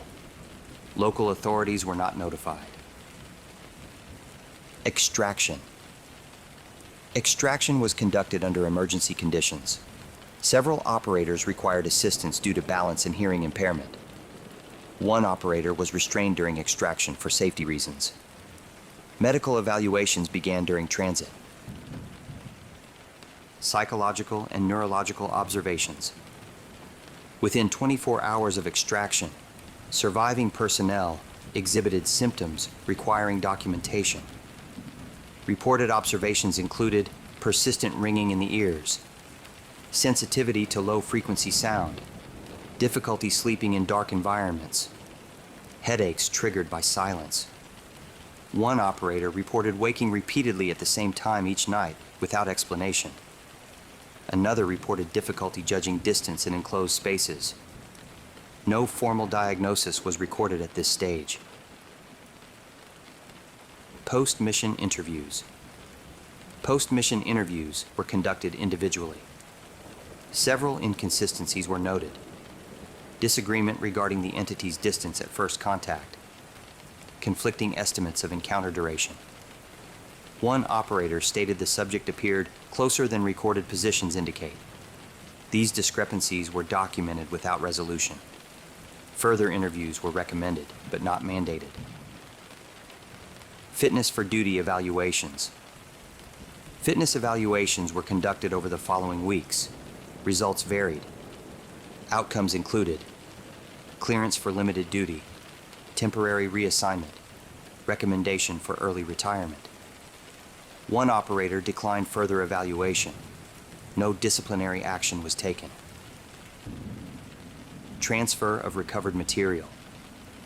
Recovered biological material was transferred under armed escort to a secure facility within the United States. The receiving location is redacted. Escort personnel were rotated mid-transport without explanation. Those involved were not briefed on the nature of the material. Public cover story. A revised explanation was prepared for public release. The operation was described as a counter-narcotics mission conducted in hazardous terrain, resulting in fatalities due to a landslide during severe weather. Aviation activity was attributed to training operations. Families of the deceased were briefed according to this narrative. Information control measures. All surviving personnel were ordered not to discuss mission details. Topics restricted from discussion included mission location, equipment used, casualty circumstances. Several personnel were advised to avoid contact with media or investigative parties. Compliance was voluntary but documented. Final assessment. Operation Silent Veil achieved recovery objectives at significant cost. The nature of the recovered entity requires continued classification. Psychological effects observed among surviving personnel warrant further study. Future operations of this type should not proceed without full disclosure to deployed units. End of report. No further distribution authorized. Documents like this don't surface because they're dramatic. They surface because someone decides the silence has lasted long enough. In recent years, we've watched what happens when whistleblowers with access to classified programs come forward. The scrutiny doesn't stop with the claims. It follows the person, their history, their motives, and their credibility. That pressure is why identities are protected here, and why reports like this aren't leaked loudly. They're shared quietly, if they're shared at all.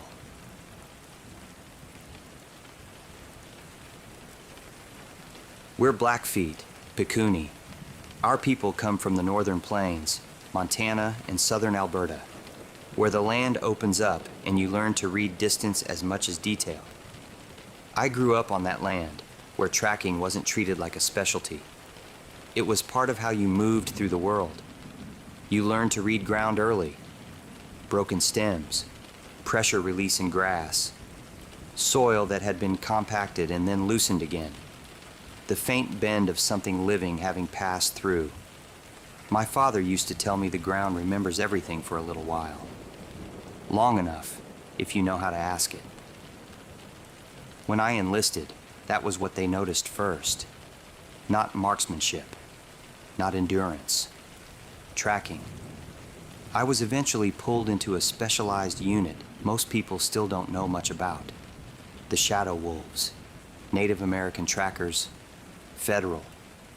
We worked the border and trained others to do the same kind of sign cutting our families had been using for generations. People think tracking means footprints in soft dirt. Most of the time it doesn't. Most of the time it means seeing what everyone else walks past. A stone turned the wrong way. A snapped filament of grass. Pebbles pushed into a slight crescent because someone shifted their weight while looking over a shoulder. Later, that skill set got used in other places. Training missions, border work overseas, terrain where if you lose a trail, you don't get it back. You learn quickly in that kind of work. People don't just disappear, not without leaving something behind. After I got out, I stayed with it. By the time I was in my early 50s, I'd built a private tracking and recovery business. Mostly missing persons, remote searches, and contract work for clients who needed someone discreet in terrain standard teams don't operate well in. Families with money, insurance firms, security groups, sometimes agencies that didn't want something handled officially. You take enough of those jobs, you start to see things that don't line up cleanly. Nothing you can prove. Nothing you'd put in a report. But enough to know the wilderness doesn't always behave the way people think it does. That's why I took this one. This job came in quiet. Private contact. American client. By the time I got the name, I recognized it immediately. A CEO of a major U.S. company. Public-facing, wealthy. The kind of disappearance that can become international news by the end of the day if the wrong person starts asking questions. He'd been on a guided moose hunt outside Whistler, British Columbia. Late October, right at the edge of the season. Cold mornings, low 40s during the day if the sun broke through. Nights dropped below freezing. Thin patches of early snow in the shade. Damp pine and moss everywhere else. They'd flown in, then hiked about 8 miles to establish camp. No trails, no coverage, no easy way out. People pay a lot of money for hunts like that. They expect control. When I arrived, the search had already started. Local guides, private personnel, and the Royal Canadian Mounted Police. Everything about it was contained. No outside communication. No unnecessary movement. Officially, it was a missing hunter. But the way it was being handled told me it wasn't that simple. I was briefed quickly. The group had split that morning. Standard practice for a moose hunt. The missing man had taken a ridgeline north. Experienced, well-equipped, not reckless. Then they heard the shots. Multiple, not clustered, spaced out. That's what stood out. We started at the last confirmed position. His tracks were clean, controlled, purposeful, good stride length. Even weight distribution. He was moving with confidence. About 100 yards in, something shifted. Subtle, shortened stride, slight change in angle. His attention had moved off the trail. Then again, Another adjustment. He wasn't navigating anymore. He was reacting. We found the first casing not long after. A .300 Winchester Magnum. Then another. Different position. Then a third. He had turned while firing. Different directions. That's not hunting. That's someone trying to create space. The guide confirmed the shots sounded wrong, like he was tracking something between each shot. Further along, I picked up the second set of impressions. Not defined tracks, just pressure. Depth that didn't match the ground. The soil was firm. Whatever made those impressions was heavy. They moved alongside his trail, then ahead, then gone, reappearing farther up without transition. Camp settled earlier than it should have. The temperature dropped fast once the light left the ridge. Frost started forming along the edges of the tents. I had just started to doze off when the shout came. Sharp, sudden. Someone yelling from their tent. I was moving before I was fully awake. Boots on, out the flap. Cold air hit hard. One of the men had already stumbled out into the open, breathing fast, scanning the dark like he expected something to follow him out. Scared and panicked. He said he heard something right outside his tent, close enough to feel it through the ground. Not footsteps, something heavier. Said it stopped near the tent, stayed there for a few seconds, then moved off. He hadn't looked, just listened. A couple of others tried to calm him down. That was enough. I grabbed my light and moved past everyone, picked a direction based on where he pointed and started out, alone. The ground near camp was already disturbed from foot traffic, so I pushed past it quickly, cutting outward until I found clean surface. The air carried sound well in that cold. I paused once to listen. There, a shift in the trees, subtle but deliberate. I moved toward it, keeping my pace steady, adjusting for terrain as it changed underfoot. After a minute or two, I heard water, a creek running through the low ground. I slowed as I approached it, let my eyes adjust. The tree line opened just enough to see across. That's when I caught it. Eye shine, across the creek, higher than they should have been. I held still and tried to read the space around it. The bank on the far side wasn't elevated enough to explain the height. No branches low enough to account for something perched. The distance made scale difficult, but it didn't feel small. Then it exhaled. A low huff. Weight behind it. I stayed where I was for a few seconds, long enough to confirm it wasn't shifting position. Then it stepped back. The reflection vanished. I could hear it crash through brush, breaking branches. It sounded heavy, very heavy. Chills ran up my spine. I waited another minute. Nothing. It was dead quiet. Very unusual for this type of environment. Everything in me wanted to follow it, but I had left camp alone with just a flashlight. Going after it solo was probably not the best idea. So I turned back toward camp, checking my 6 every few seconds. When I arrived back at camp, the man who had come out of his tent was still standing where I left him. He asked if I saw anything. I told him I didn't have a clear answer, which was the truth. That's when I stopped looking for normal explanations. I've only had that feeling a few times in my career, the kind where the ground is telling you something, and you don't want to be right about it. One of those times came from a training rotation I wasn't even part of. A few of the guys I worked with had been sent to southern Germany for a joint exercise. Dense forest, old terrain, the kind of place that holds sound and movement differently than open country. When they got back, they didn't write anything up. But I remember one of them pulling me aside and asking how I'd read a trail that didn't behave the way it should. I asked him what he meant. He said they had picked up movement outside their perimeter one night. Not inside, not probing, just moving with them. They tracked it at first light. What they found didn't match anything local. Stride length was off. Too long for a man. Too controlled for an animal. The impressions carried weight, but the ground didn't break the way it should have under that kind of load. And the line it followed, it wasn't trailing them. It was keeping pace, staying just outside where they had been set up, parallel, close enough that it could have come in if it wanted to, but it didn't. I asked him what they did next. He said they stopped, packed up, and didn't go back into that section of forest. No report, no follow-up, just moved on.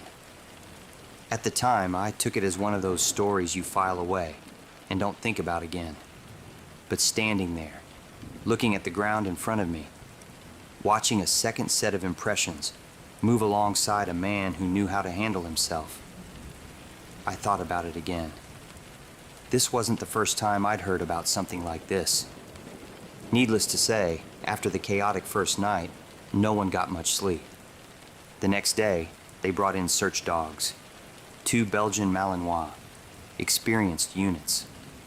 They followed the trail easily until they reached the point where his tracks ended. Then they stopped, refused to move forward. One pulled back hard enough to drag the handler. That wasn't confusion. That was avoidance. We pushed deeper anyway. That's where we found the branch breaks. High, twisted, not natural. Then the smell. Heavy, rotting, wet. No source, just present. Then the forest went quiet. Completely. Then we heard it. A knock. Hard. Deliberate. Then another. Different direction. The RCMP told us to keep moving. No discussion. That night, I sat with the local guide who had led the hunt. The fire burned low, cold settling in. He said he'd seen something once. Didn't explain it fully. Just said it moved wrong. Stood when it shouldn't have. Watched him. Then disappeared without sound. He asked if my people had a name for something like that. I told him we did. Imoi Tapi. Hairy man. Not something you hunt. Something you leave alone. He nodded like that made sense. Where I come from, stories like that aren't treated as folklore. They're treated as something older than explanation.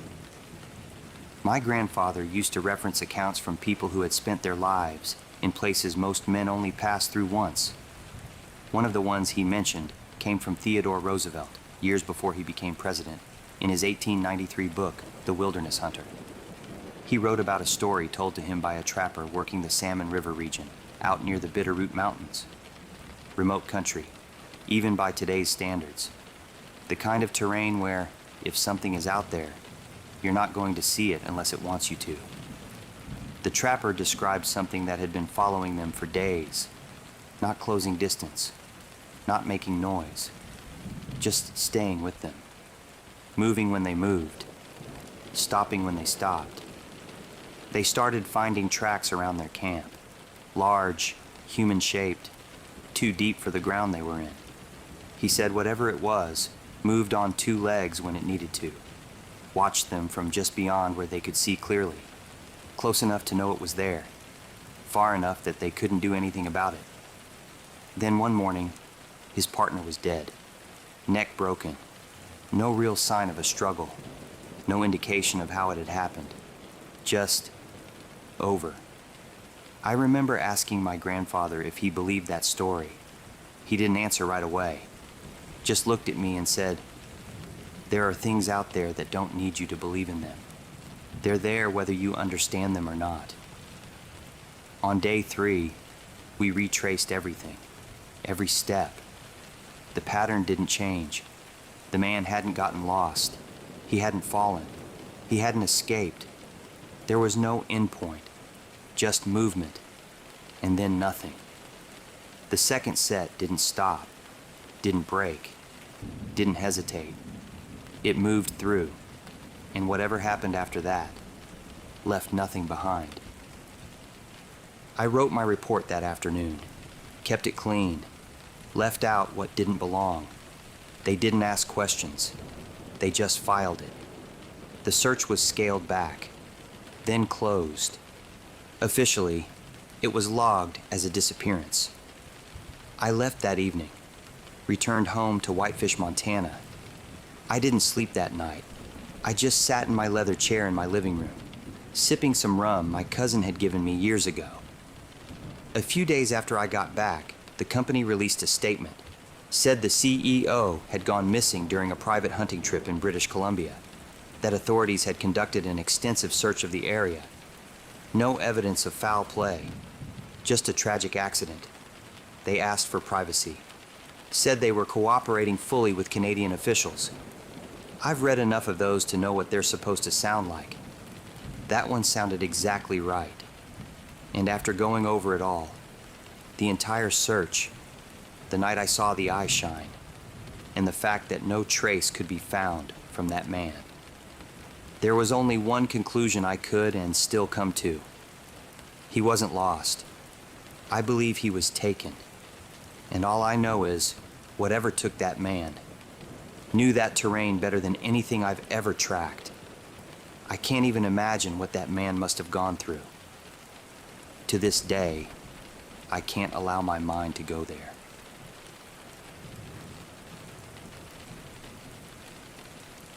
My name's Mason, and this, I'll call it hiking nightmare, happened in 2012.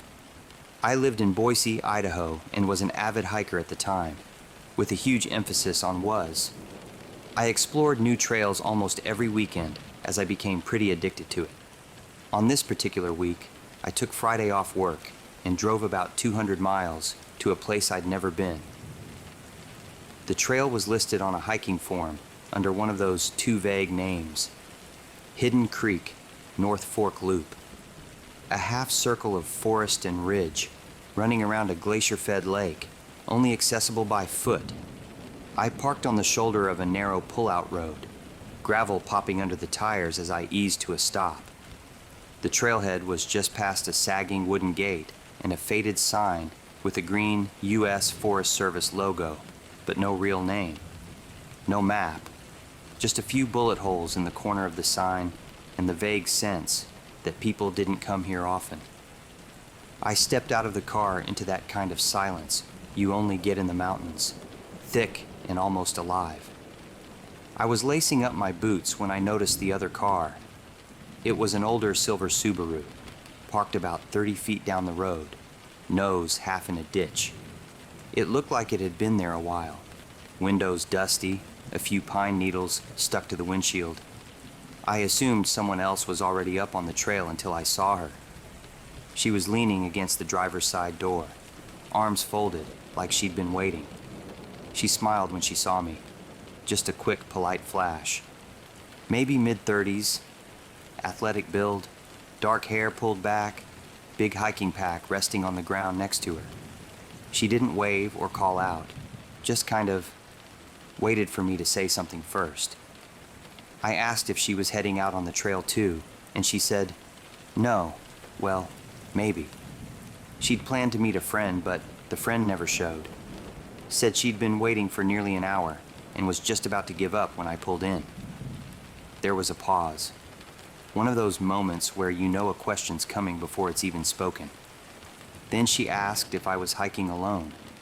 I told her yeah, I was. Just a weekend loop. Wanted to camp near the lake, maybe do some photos. She nodded. Then she asked if I'd mind the company. I didn't know what to say at first.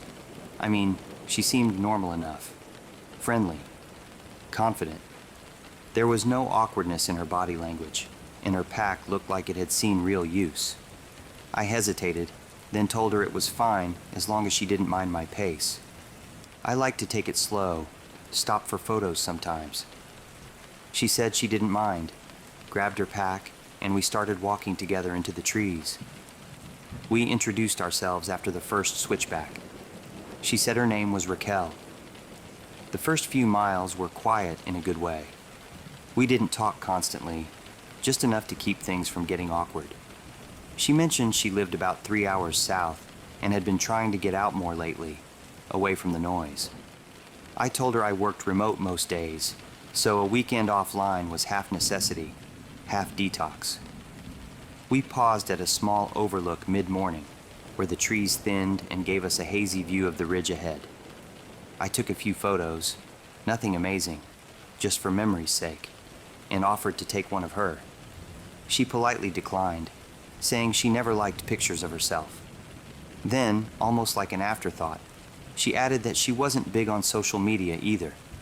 Something about the way she said it stood out. Not judgmental, not shy, just final. Like the conversation didn't need to go any further. We hiked for another 20 minutes before I got that feeling.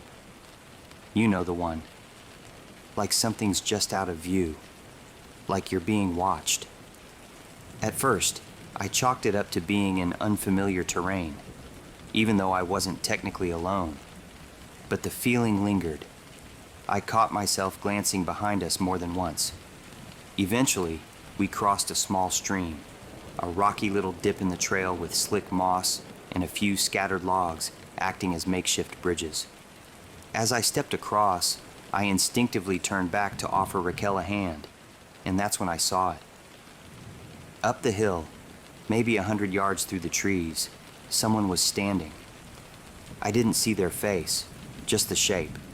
Male, tall, wide shoulders, wearing mismatched clothing, camo jacket, dark pants, and something that looked like a leather apron or utility belt hanging across the front. His head was covered, either a hood or long hair, I couldn't tell. He wasn't moving, just standing there, angled toward us. I blinked. My heart kicked a little. But when I looked back, he was gone. Raquel asked what was wrong. I told her I thought I saw someone. She followed my gaze, eyes scanning the hillside. When she didn't see anything, she shrugged and said it was probably a hunter. Maybe someone out checking trail cams or scouting. She said folks like that come and go all the time. I wanted to believe her. It was early fall after all, hunting season in some areas. But something about the figure, it hadn't felt like a coincidence. I nodded anyway and let it go. For now. We pressed on, deeper into the trail. The sun had shifted overhead, and the air took on that high country stillness, like the woods were holding their breath. The only sounds were the occasional bird call and the rhythmic crunch of our boots. Raquel had warmed up a little. She wasn't overly talkative, but she asked about my job, where I'd grown up. Her questions were casual, surface level, yet focused, like she was gathering a profile. We stopped at a clearing around noon, and I offered to make lunch. A small camp stove, some instant rice and tuna, nothing special. She declined again, saying she'd packed trail mix and wasn't super hungry. I half joked about being the only one carbo loading. She smiled but didn't laugh. It was subtle, but something about her felt off. Not wrong, just out of sync. After lunch, we descended into a shallow valley. The trail dipped toward a creek, a slow-moving, rocky stream that wound along the base of the ridge like a lazy vein. We moved quietly, the air cooler down here, dense with pine and fir. Everything felt closed in, and that's when I saw him again. Across the creek, maybe 50 yards out, behind a tree. This time I saw more detail. The man was wearing a long leather apron, like the kind a butcher might wear, or maybe a blacksmith. Camo jacket underneath, hood up, a dark beard barely visible. He wasn't moving, just watching. He had something in his hand, long, angled. I stopped cold. Raquel stepped beside me, following my gaze again. But when I pointed, the man was already gone, just like before. I asked if she'd seen him. She shook her head slowly, then said, maybe it was a hunter. Again.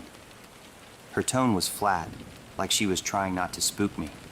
I pressed her a little, asked if it seemed normal to her that someone would just be standing like that, in silence. Twice now, watching us. She hesitated. Then she shrugged and said it was probably nothing. Maybe someone out doing their own solo hike who got spooked by us first. It didn't feel like nothing. We crossed the creek and kept going. My pulse was still elevated. I glanced behind us every few minutes, but saw nothing. Eventually, we reached a switchback that curved up toward a higher ridge. That's when Raquel finally said something strange. She mentioned how nice it was that the trail was still quiet, even this far in. Not many people would hike this deep unless they knew exactly where they were going. It was the way she said it that stuck with me, like she wasn't surprised at all.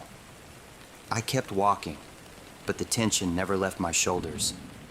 Every pine needle crunch, every breeze rustling the underbrush, made my ears twitch. I wasn't having fun anymore, not even close.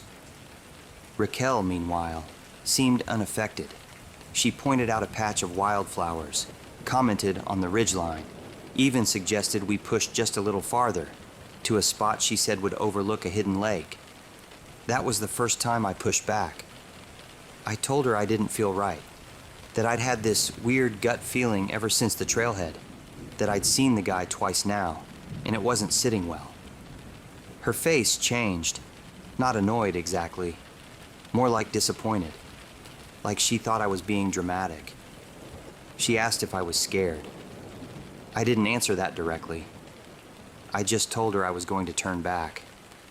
Said she could come with me or not, but I wasn't staying up here any longer than I had to. She didn't argue. Not exactly. She just stood there for a second, still as stone. Then quietly said, "You go ahead. I'll catch up." I didn't wait. I turned and started down the trail the way we came, heart thudding, watching the trees now with full awareness. Something felt cracked, wide open. Not just the man with the crossbow, her too. 10 minutes into the descent, just before the ridge curved down toward the creek, I heard her voice echo behind me. "He's getting away." It wasn't panic. It wasn't confusion.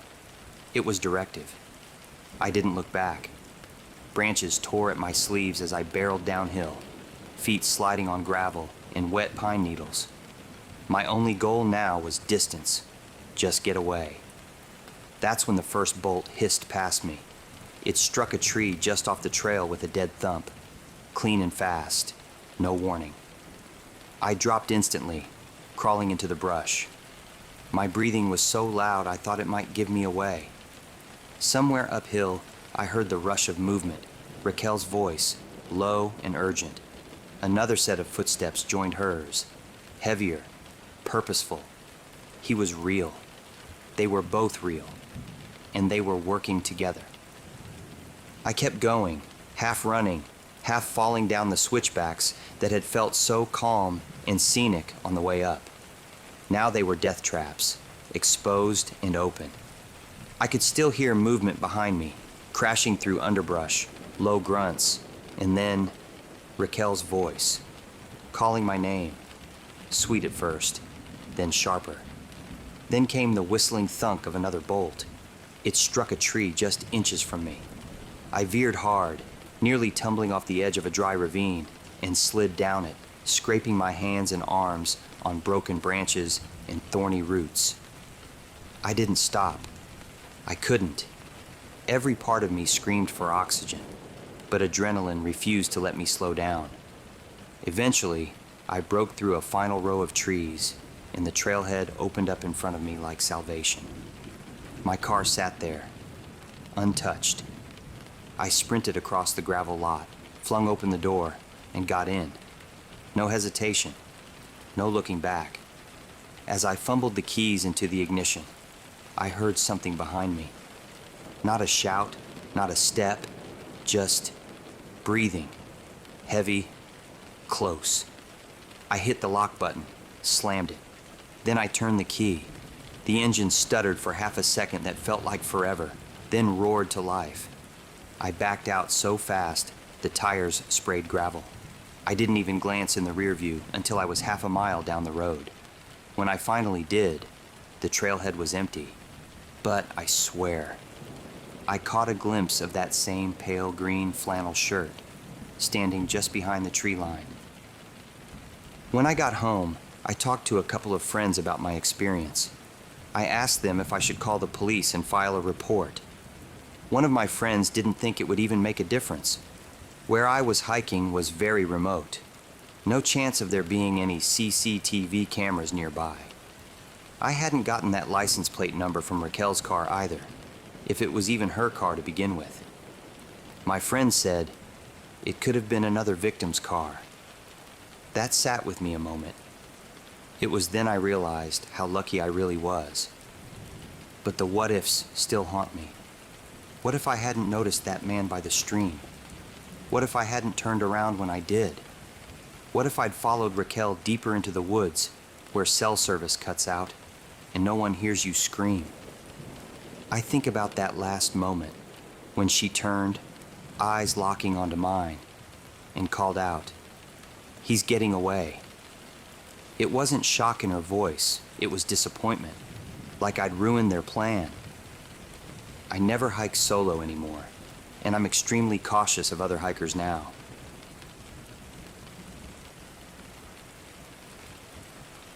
Tobyhanna, Pennsylvania is one of those in-between places, not rural enough to feel untouched, not urban enough to feel safe. Patches of new development interrupt swaths of thick green belt, and the woods behind every house seem deeper than they should be. Adam Keller hadn't been back in years. His childhood home had long since been sold, but his uncle's property still sat tucked at the end of an old gravel road, pressed up against protected forest land. The house was shuttered for winter, pipes drained, windows latched. But Adam had a long weekend and a key. He told himself he was going up to split wood and check for storm damage.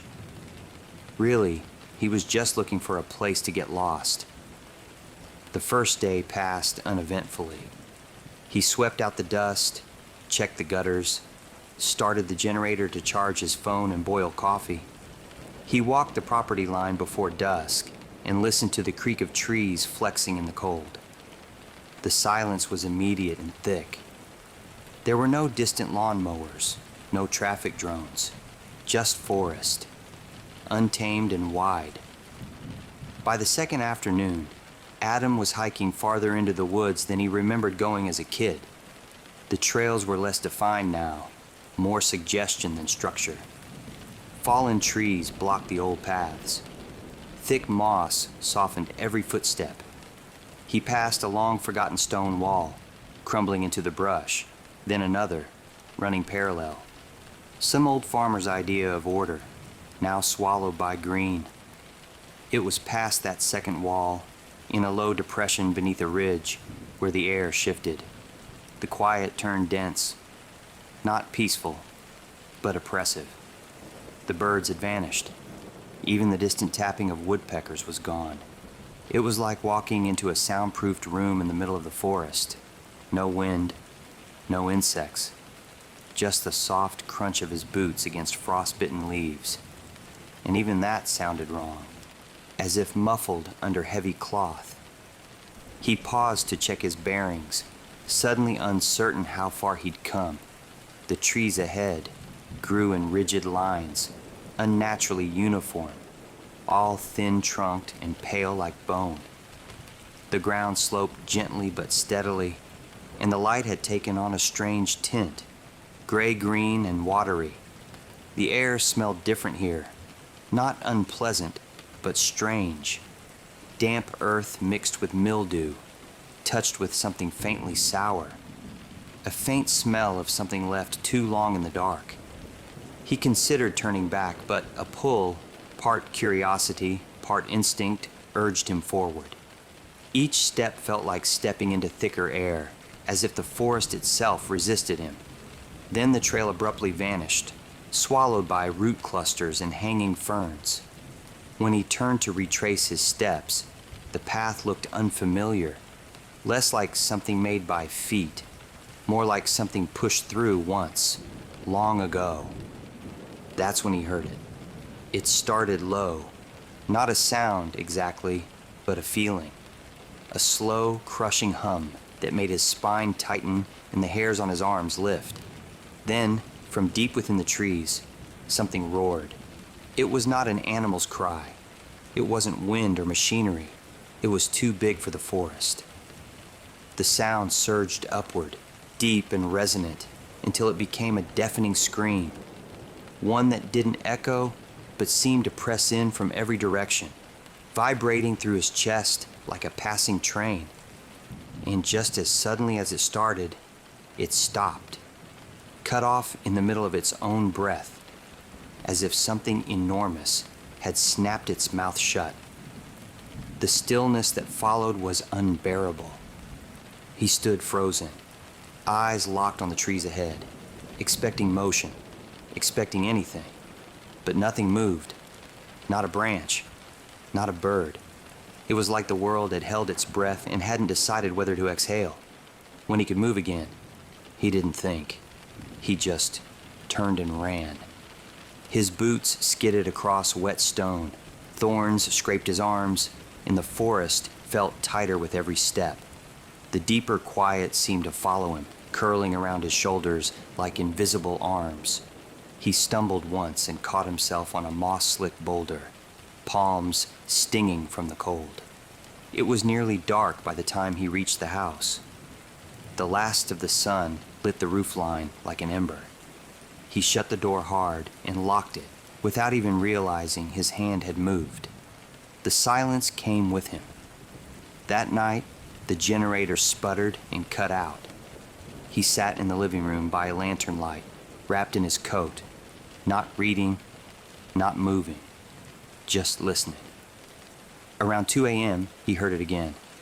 Not the roar, not the hum, just one sound. A single footstep, heavy and deliberate, pressed into the gravel just outside the side window. Not pacing, not circling, just a presence, placing itself where he could hear it. He didn't sleep after that. When dawn came, pale and slow, he packed what he could and left everything else behind. No breakfast, no cleanup.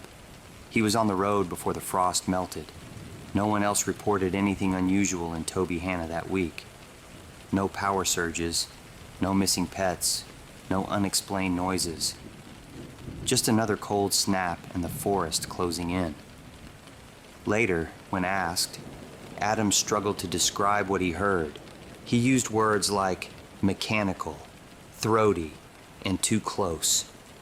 He said it sounded like something trying not to be noticed, but failing in the loudest possible way.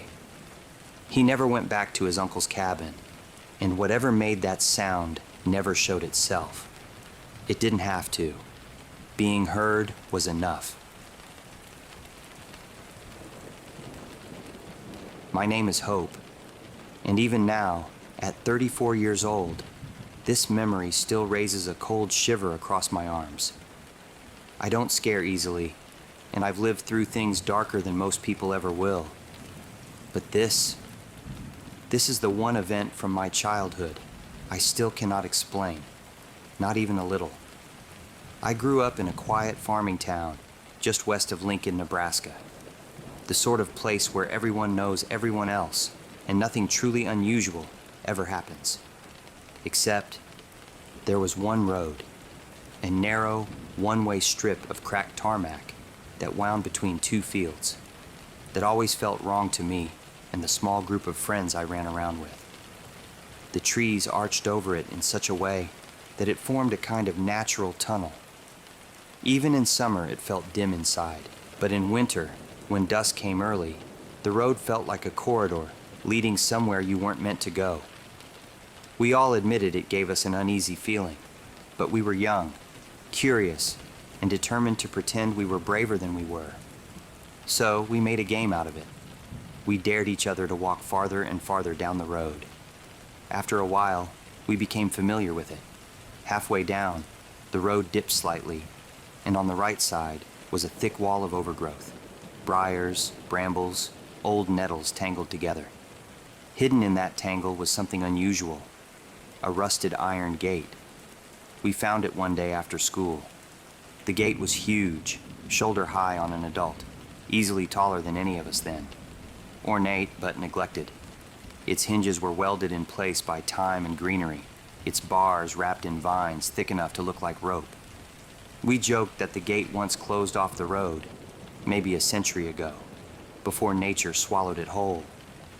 We pushed and pulled at it for fun, but it didn't budge a millimeter. It was fused to the earth, part of the landscape.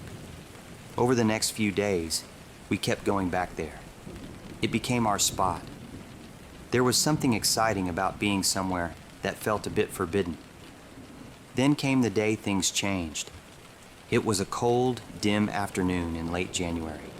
The sky had gone that deep slate color it gets right before night rushes in. There were 4 of us that day, walking down the familiar tunnel of trees, breath puffing in front of us. We reached the midpoint. I glanced to the right, expecting the familiar shape of the overgrown gate. Instead, I froze. The gate was closed. Not rusted, not tangled, not fused to the undergrowth. Completely clear of vines, bushes, and debris. It looked restored, not new exactly, but functional. The iron was still dark but clean. The hinges were visible. The latch sat neatly in place. For a moment, my mind refused to make sense of it. I blinked hard, thinking the failing light was playing tricks on me. But the others saw it too. The brambles that had choked the gate for what must have been decades were gone. Not cut away, not trimmed, erased, like they had never existed. One of my friends walked up to it and touched it. It didn't budge. My stomach twisted. A cold, instinctive warning I couldn't explain pushed hard at the back of my throat. Something about the scene felt deeply disturbing, like we were looking at a version of the road that didn't belong anymore. Someone must have cleaned it, restored it briefly, then abandoned it. Impossible. Not in a single night. The vines alone would have required hours to remove. And how would it all return the next day?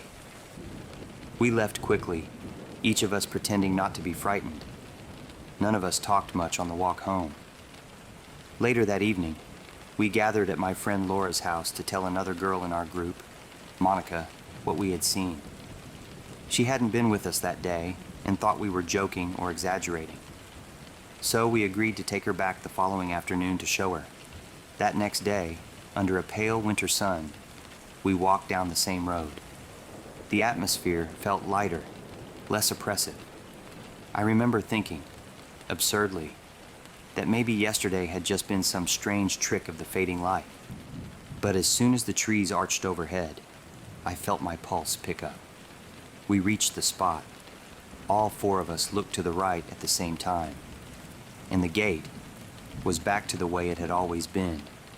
Immense, rusted, wrapped tight in brambles so old they looked petrified. Exactly as before. Exactly as it should have been. Monica laughed at us at first, but we didn't laugh back. I felt a prickling sweep across my skin. Not fear of something supernatural, but fear of something far stranger. That a place I knew well had shifted, rewritten itself, then shifted back. The 4 of us who had seen the gate, restored, just stared at it. None of us spoke for several minutes. Eventually, someone whispered something like, "We're not coming back here again." And we didn't. In the 2 decades since, all of us have grown up, moved away, started lives. But when we occasionally meet up and someone brings up the old road, we always avoid talking about it. The human mind is good at explaining things away. Lighting, imagination, faulty memory. I've spent years trying to rationalize it. I've seen viral videos and popular podcasts discussing the idea that we live in the Matrix. It sounds silly, but could it be something that crazy? Out there? No explanation fits. And that's what will haunt me forever.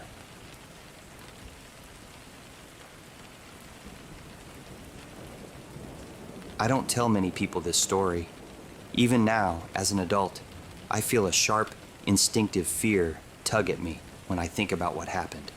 but I've carried it for so long that putting it into words feels like the only way to loosen its grip. My name is Elena Sorensen, and when I was 7 years old, my family lived in a quiet coastal town in Denmark. One of those places where the streets empty early, the air smells of salt and cold, and the most exciting thing that ever happens is a storm knocking the power out. My mother and stepfather worked long, exhausting shifts at a nearby fish processing plant. Their schedule was brutal. They left the apartment around 11 in the morning, and sometimes didn't return until after midnight. So from a young age, I spent most evenings alone in that apartment, waiting for the sound of the lock turning at night. I need to explain what that apartment was like, because the space itself became part of the story. It was an older building, not historical, but worn and slightly crooked in the way buildings get when they've seen too many winters. Our unit sat on the second floor, a narrow rectangle with a long hallway that cut through the middle. That hallway would become the part of the apartment I could no longer walk through without holding my breath. The summer it happened, Denmark was having one of its warmest seasons in years. Even so, the nights still felt long, and the light faded slowly, lingering in the sky like an afterthought.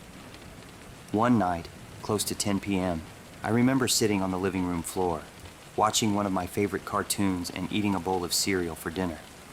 The apartment had that stillness that only comes when no one else is home.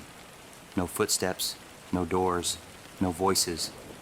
Just the hum of the television and the distant sound of seagulls outside. Then I felt it, a shift in the air so small I could have convinced myself it was nothing. It started as a prickling along the back of my neck, the faintest sensation of being watched. I had felt fear before, but this was different. This felt aware.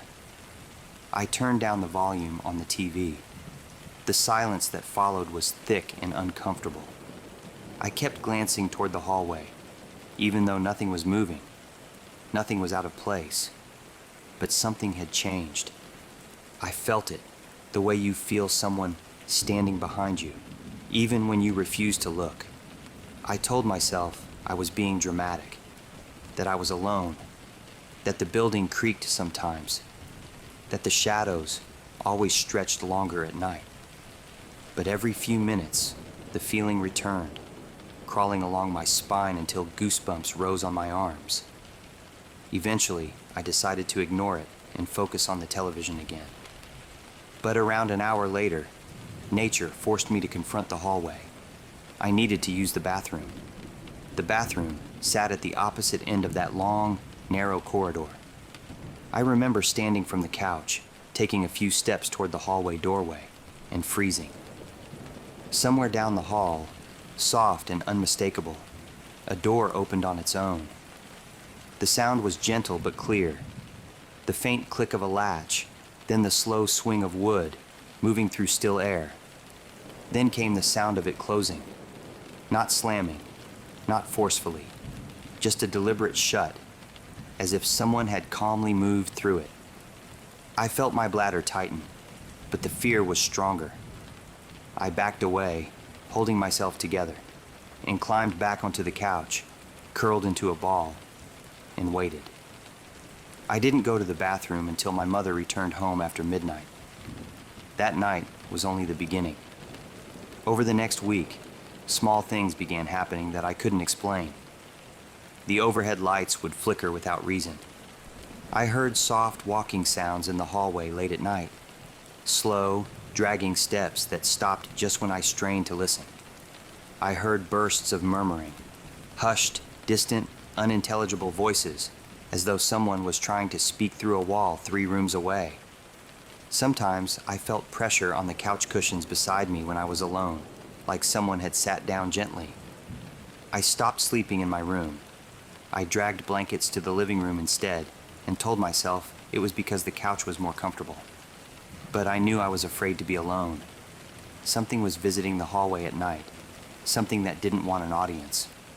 Even my mother began acting differently. She was distracted, stiff, jumpy. When I asked if she was okay, she brushed it off, but her eyes darted toward the hallway more often than they used to. She locked her bedroom door at night, something she had never done before. My stepfather grew quiet too, carrying tension in his shoulders. I didn't have words for it at that age. It got worse around the second week. One night, after begging them to stay with me in the living room, they finally relented. We opened up the sofa bed and all slept together. My mother on one side, my stepfather on the other, me in the middle. I was relieved, thinking maybe the presence would stay away if we were together.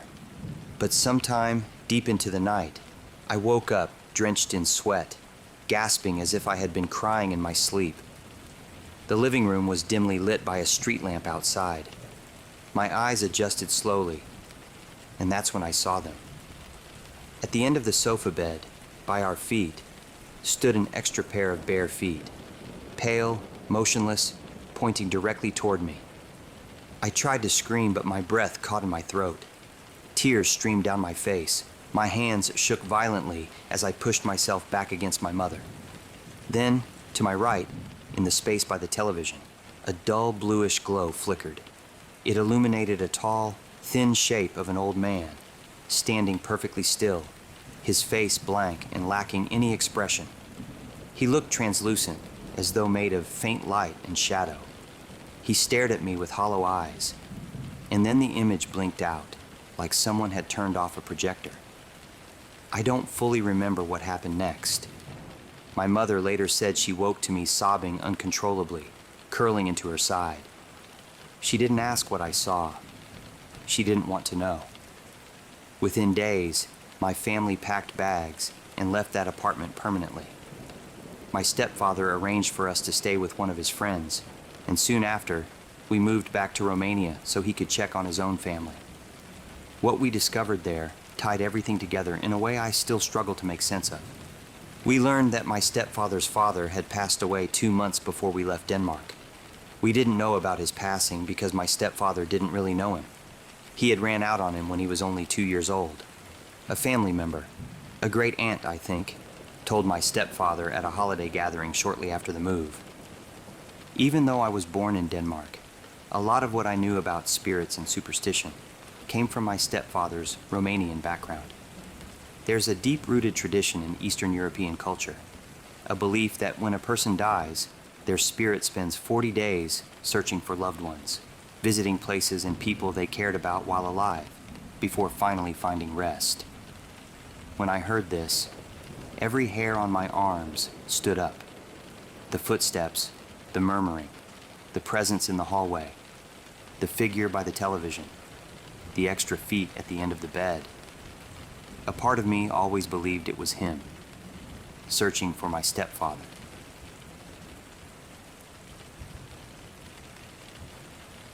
They had driven in before dawn, drawn to the marshlands near Plum Creek, flat, low country, surrounded by thick woods and old railroad crossings.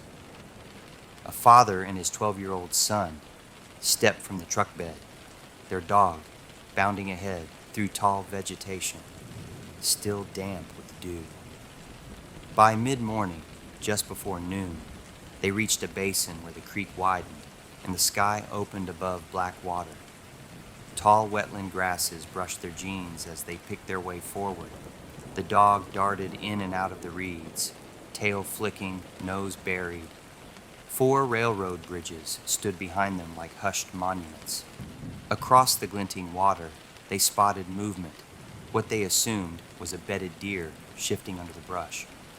Then came the crack. Something heavy landed hard just beyond the creek bank. Not a branch falling, not wind. A solid, full-body thud. A shape dropped from a tree. Dense, dark, hunched low. Black fur shimmered under a shaft of light. The dog bolted, barking wildly. The thing moved fast, not toward the dog, but toward them. A forward charge, all muscle and speed. The boy froze. The father pulled him close. Time split into pieces. The creature turned and vanished into the undergrowth, crashing through it with disturbing ease. Their dog chased it, bounding over brush, slipping up the embankment, leaping across the narrow gravel strip where the old rail line ran. They They followed at a stumble, voices raw from shouting. The woods swallowed the echoes. The thing was already gone. They didn't linger. The father and son moved quickly back through the grassland, nerves snapping like downed wires. Something behind them shifted. A branch, maybe, or something heavier. They didn't look back, only ran. The entire encounter had lasted less than 10 seconds. Back at the truck, the world felt hollowed out. No birds, no bugs, just the ragged sound of the dog panting and the boy's voice, cracking as he tried to put shape to what he'd seen. A hulking form, upright but hunched, muscular, covered in thick dark hair. Not a bear, taller than a man. No snout, no paws. Something bipedal and fast. By evening, they submitted a report to the Bigfoot Field Researchers Organization. Within days, investigator Matt Moneymaker contacted them. He found them credible, grounded, the kind of people who knew what a bear looked like and knew that this wasn't one. The dog's alarm, the burst of motion through the reeds, the vivid description, particularly the mention of a hairy back and big butt cheeks, as the father put it, all suggested an upright primate moving through the marsh. No photos, no video, but the memory was vivid and shared. No one wavered. In the days that followed, the marsh stayed quiet. No new reports, no strange tracks. The path they'd crossed grew back over. The deer beds reformed along the brush line. Everything looked unchanged, but for the boy and his father, the woods no longer felt like the same place. Something had bent the border that day, blurred it. There was the world you thought you knew, and then there was the flash of something else behind it. A flicker just long enough to make you question everything solid. They kept going outdoors, but never to that creek, never back to those tracks.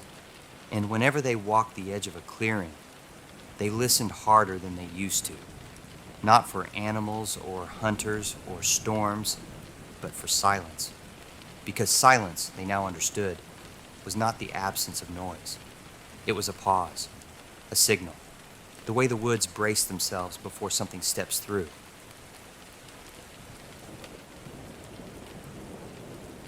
Bridgeport, Connecticut, 2003. Before the Crescent View apartment complex collapsed in on itself, figuratively and eventually literally, it was just another forgotten brick husk along the edge of Seaview Avenue. 6 floors, 34 units, and a hallway that smelled like mold, wet dog, and pipe tobacco, depending on the hour. For Mark Avery, it was supposed to be temporary, just 3 months covering for the regular super while he recovered from surgery.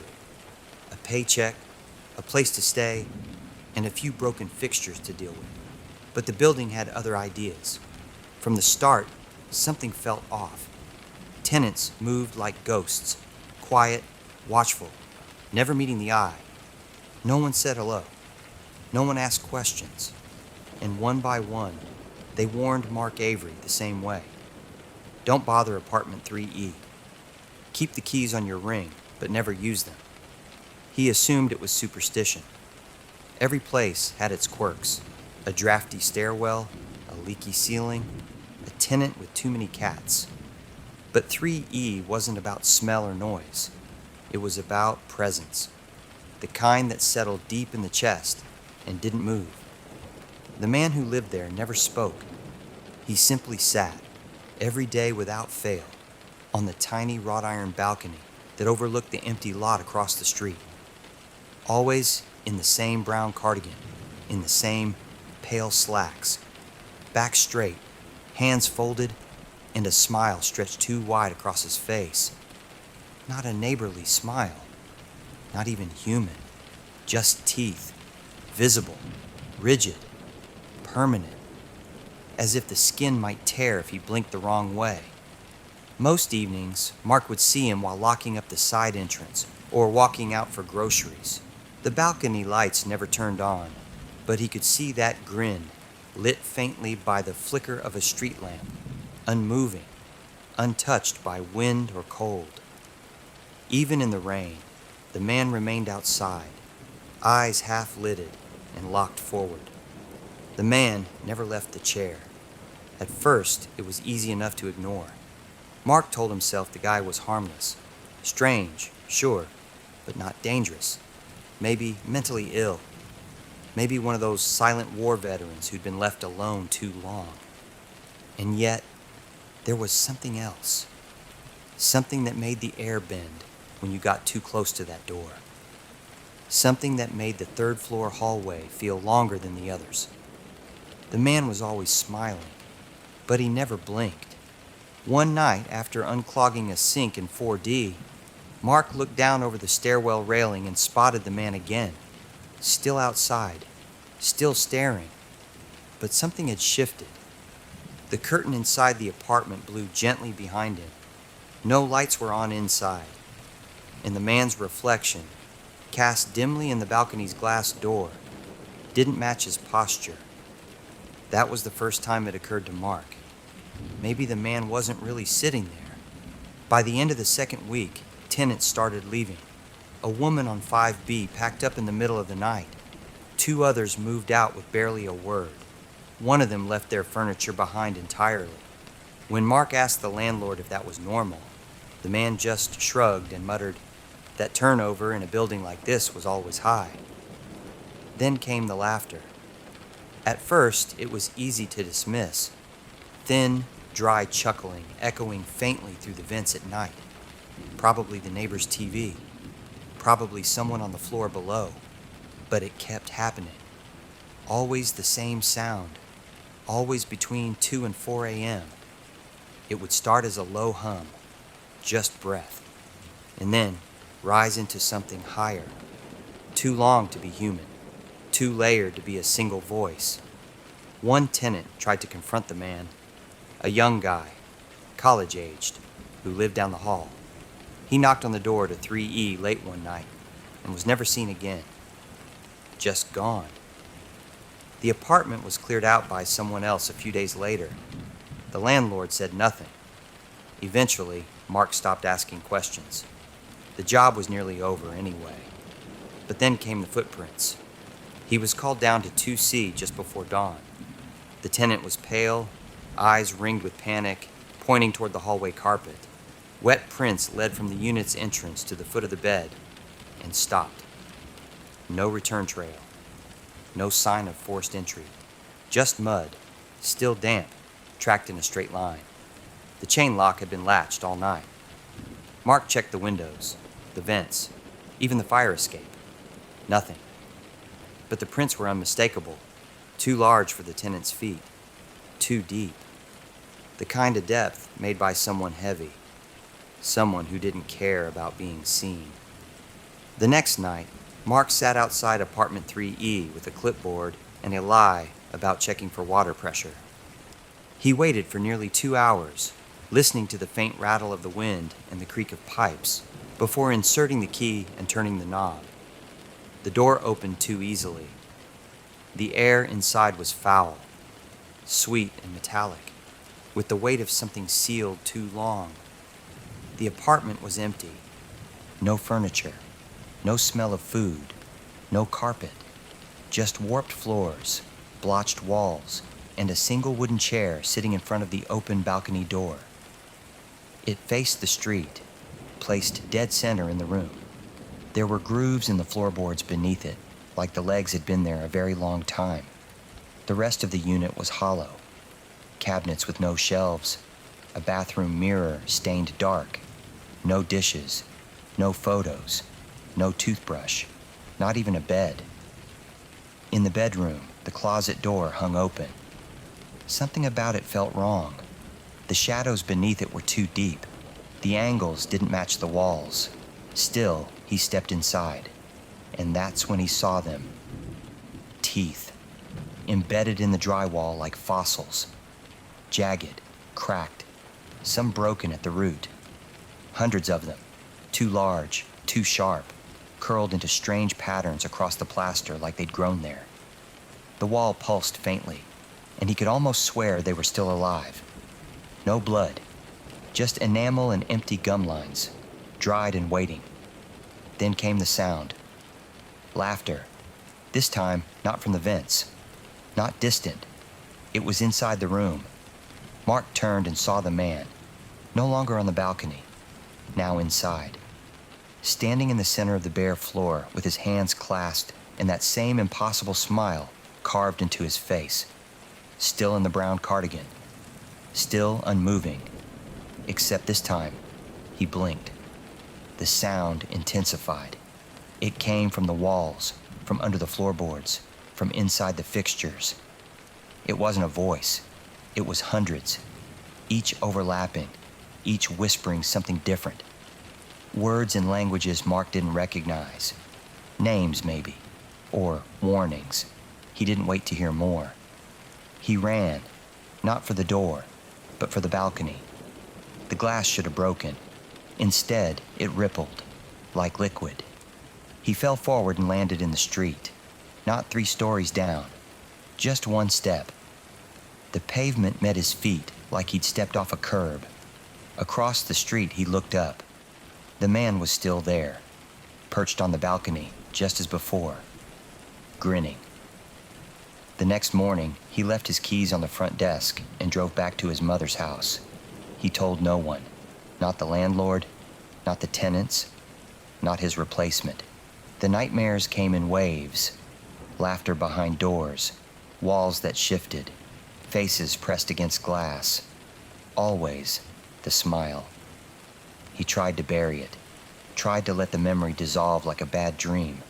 But weeks later, a newspaper clipping landed in his lap. Crescent View Apartments condemned due to interior collapse. A structural failure, the article said. No injuries, no fatalities. The city planned to demolish the rest. Still, that night, he felt watched. The smile returned behind his eyelids. The scent of old wood and copper clung to the corners of his room. And when he passed a mirror before bed, for a split second, he thought he saw his own reflection grinning. If you enjoyed these stories, please consider subscribing to the channel. Give it a like, a comment, and maybe a share. But if you didn't like the stories, maybe share it with someone you don't like. In any case, I'm glad you stuck around to the end.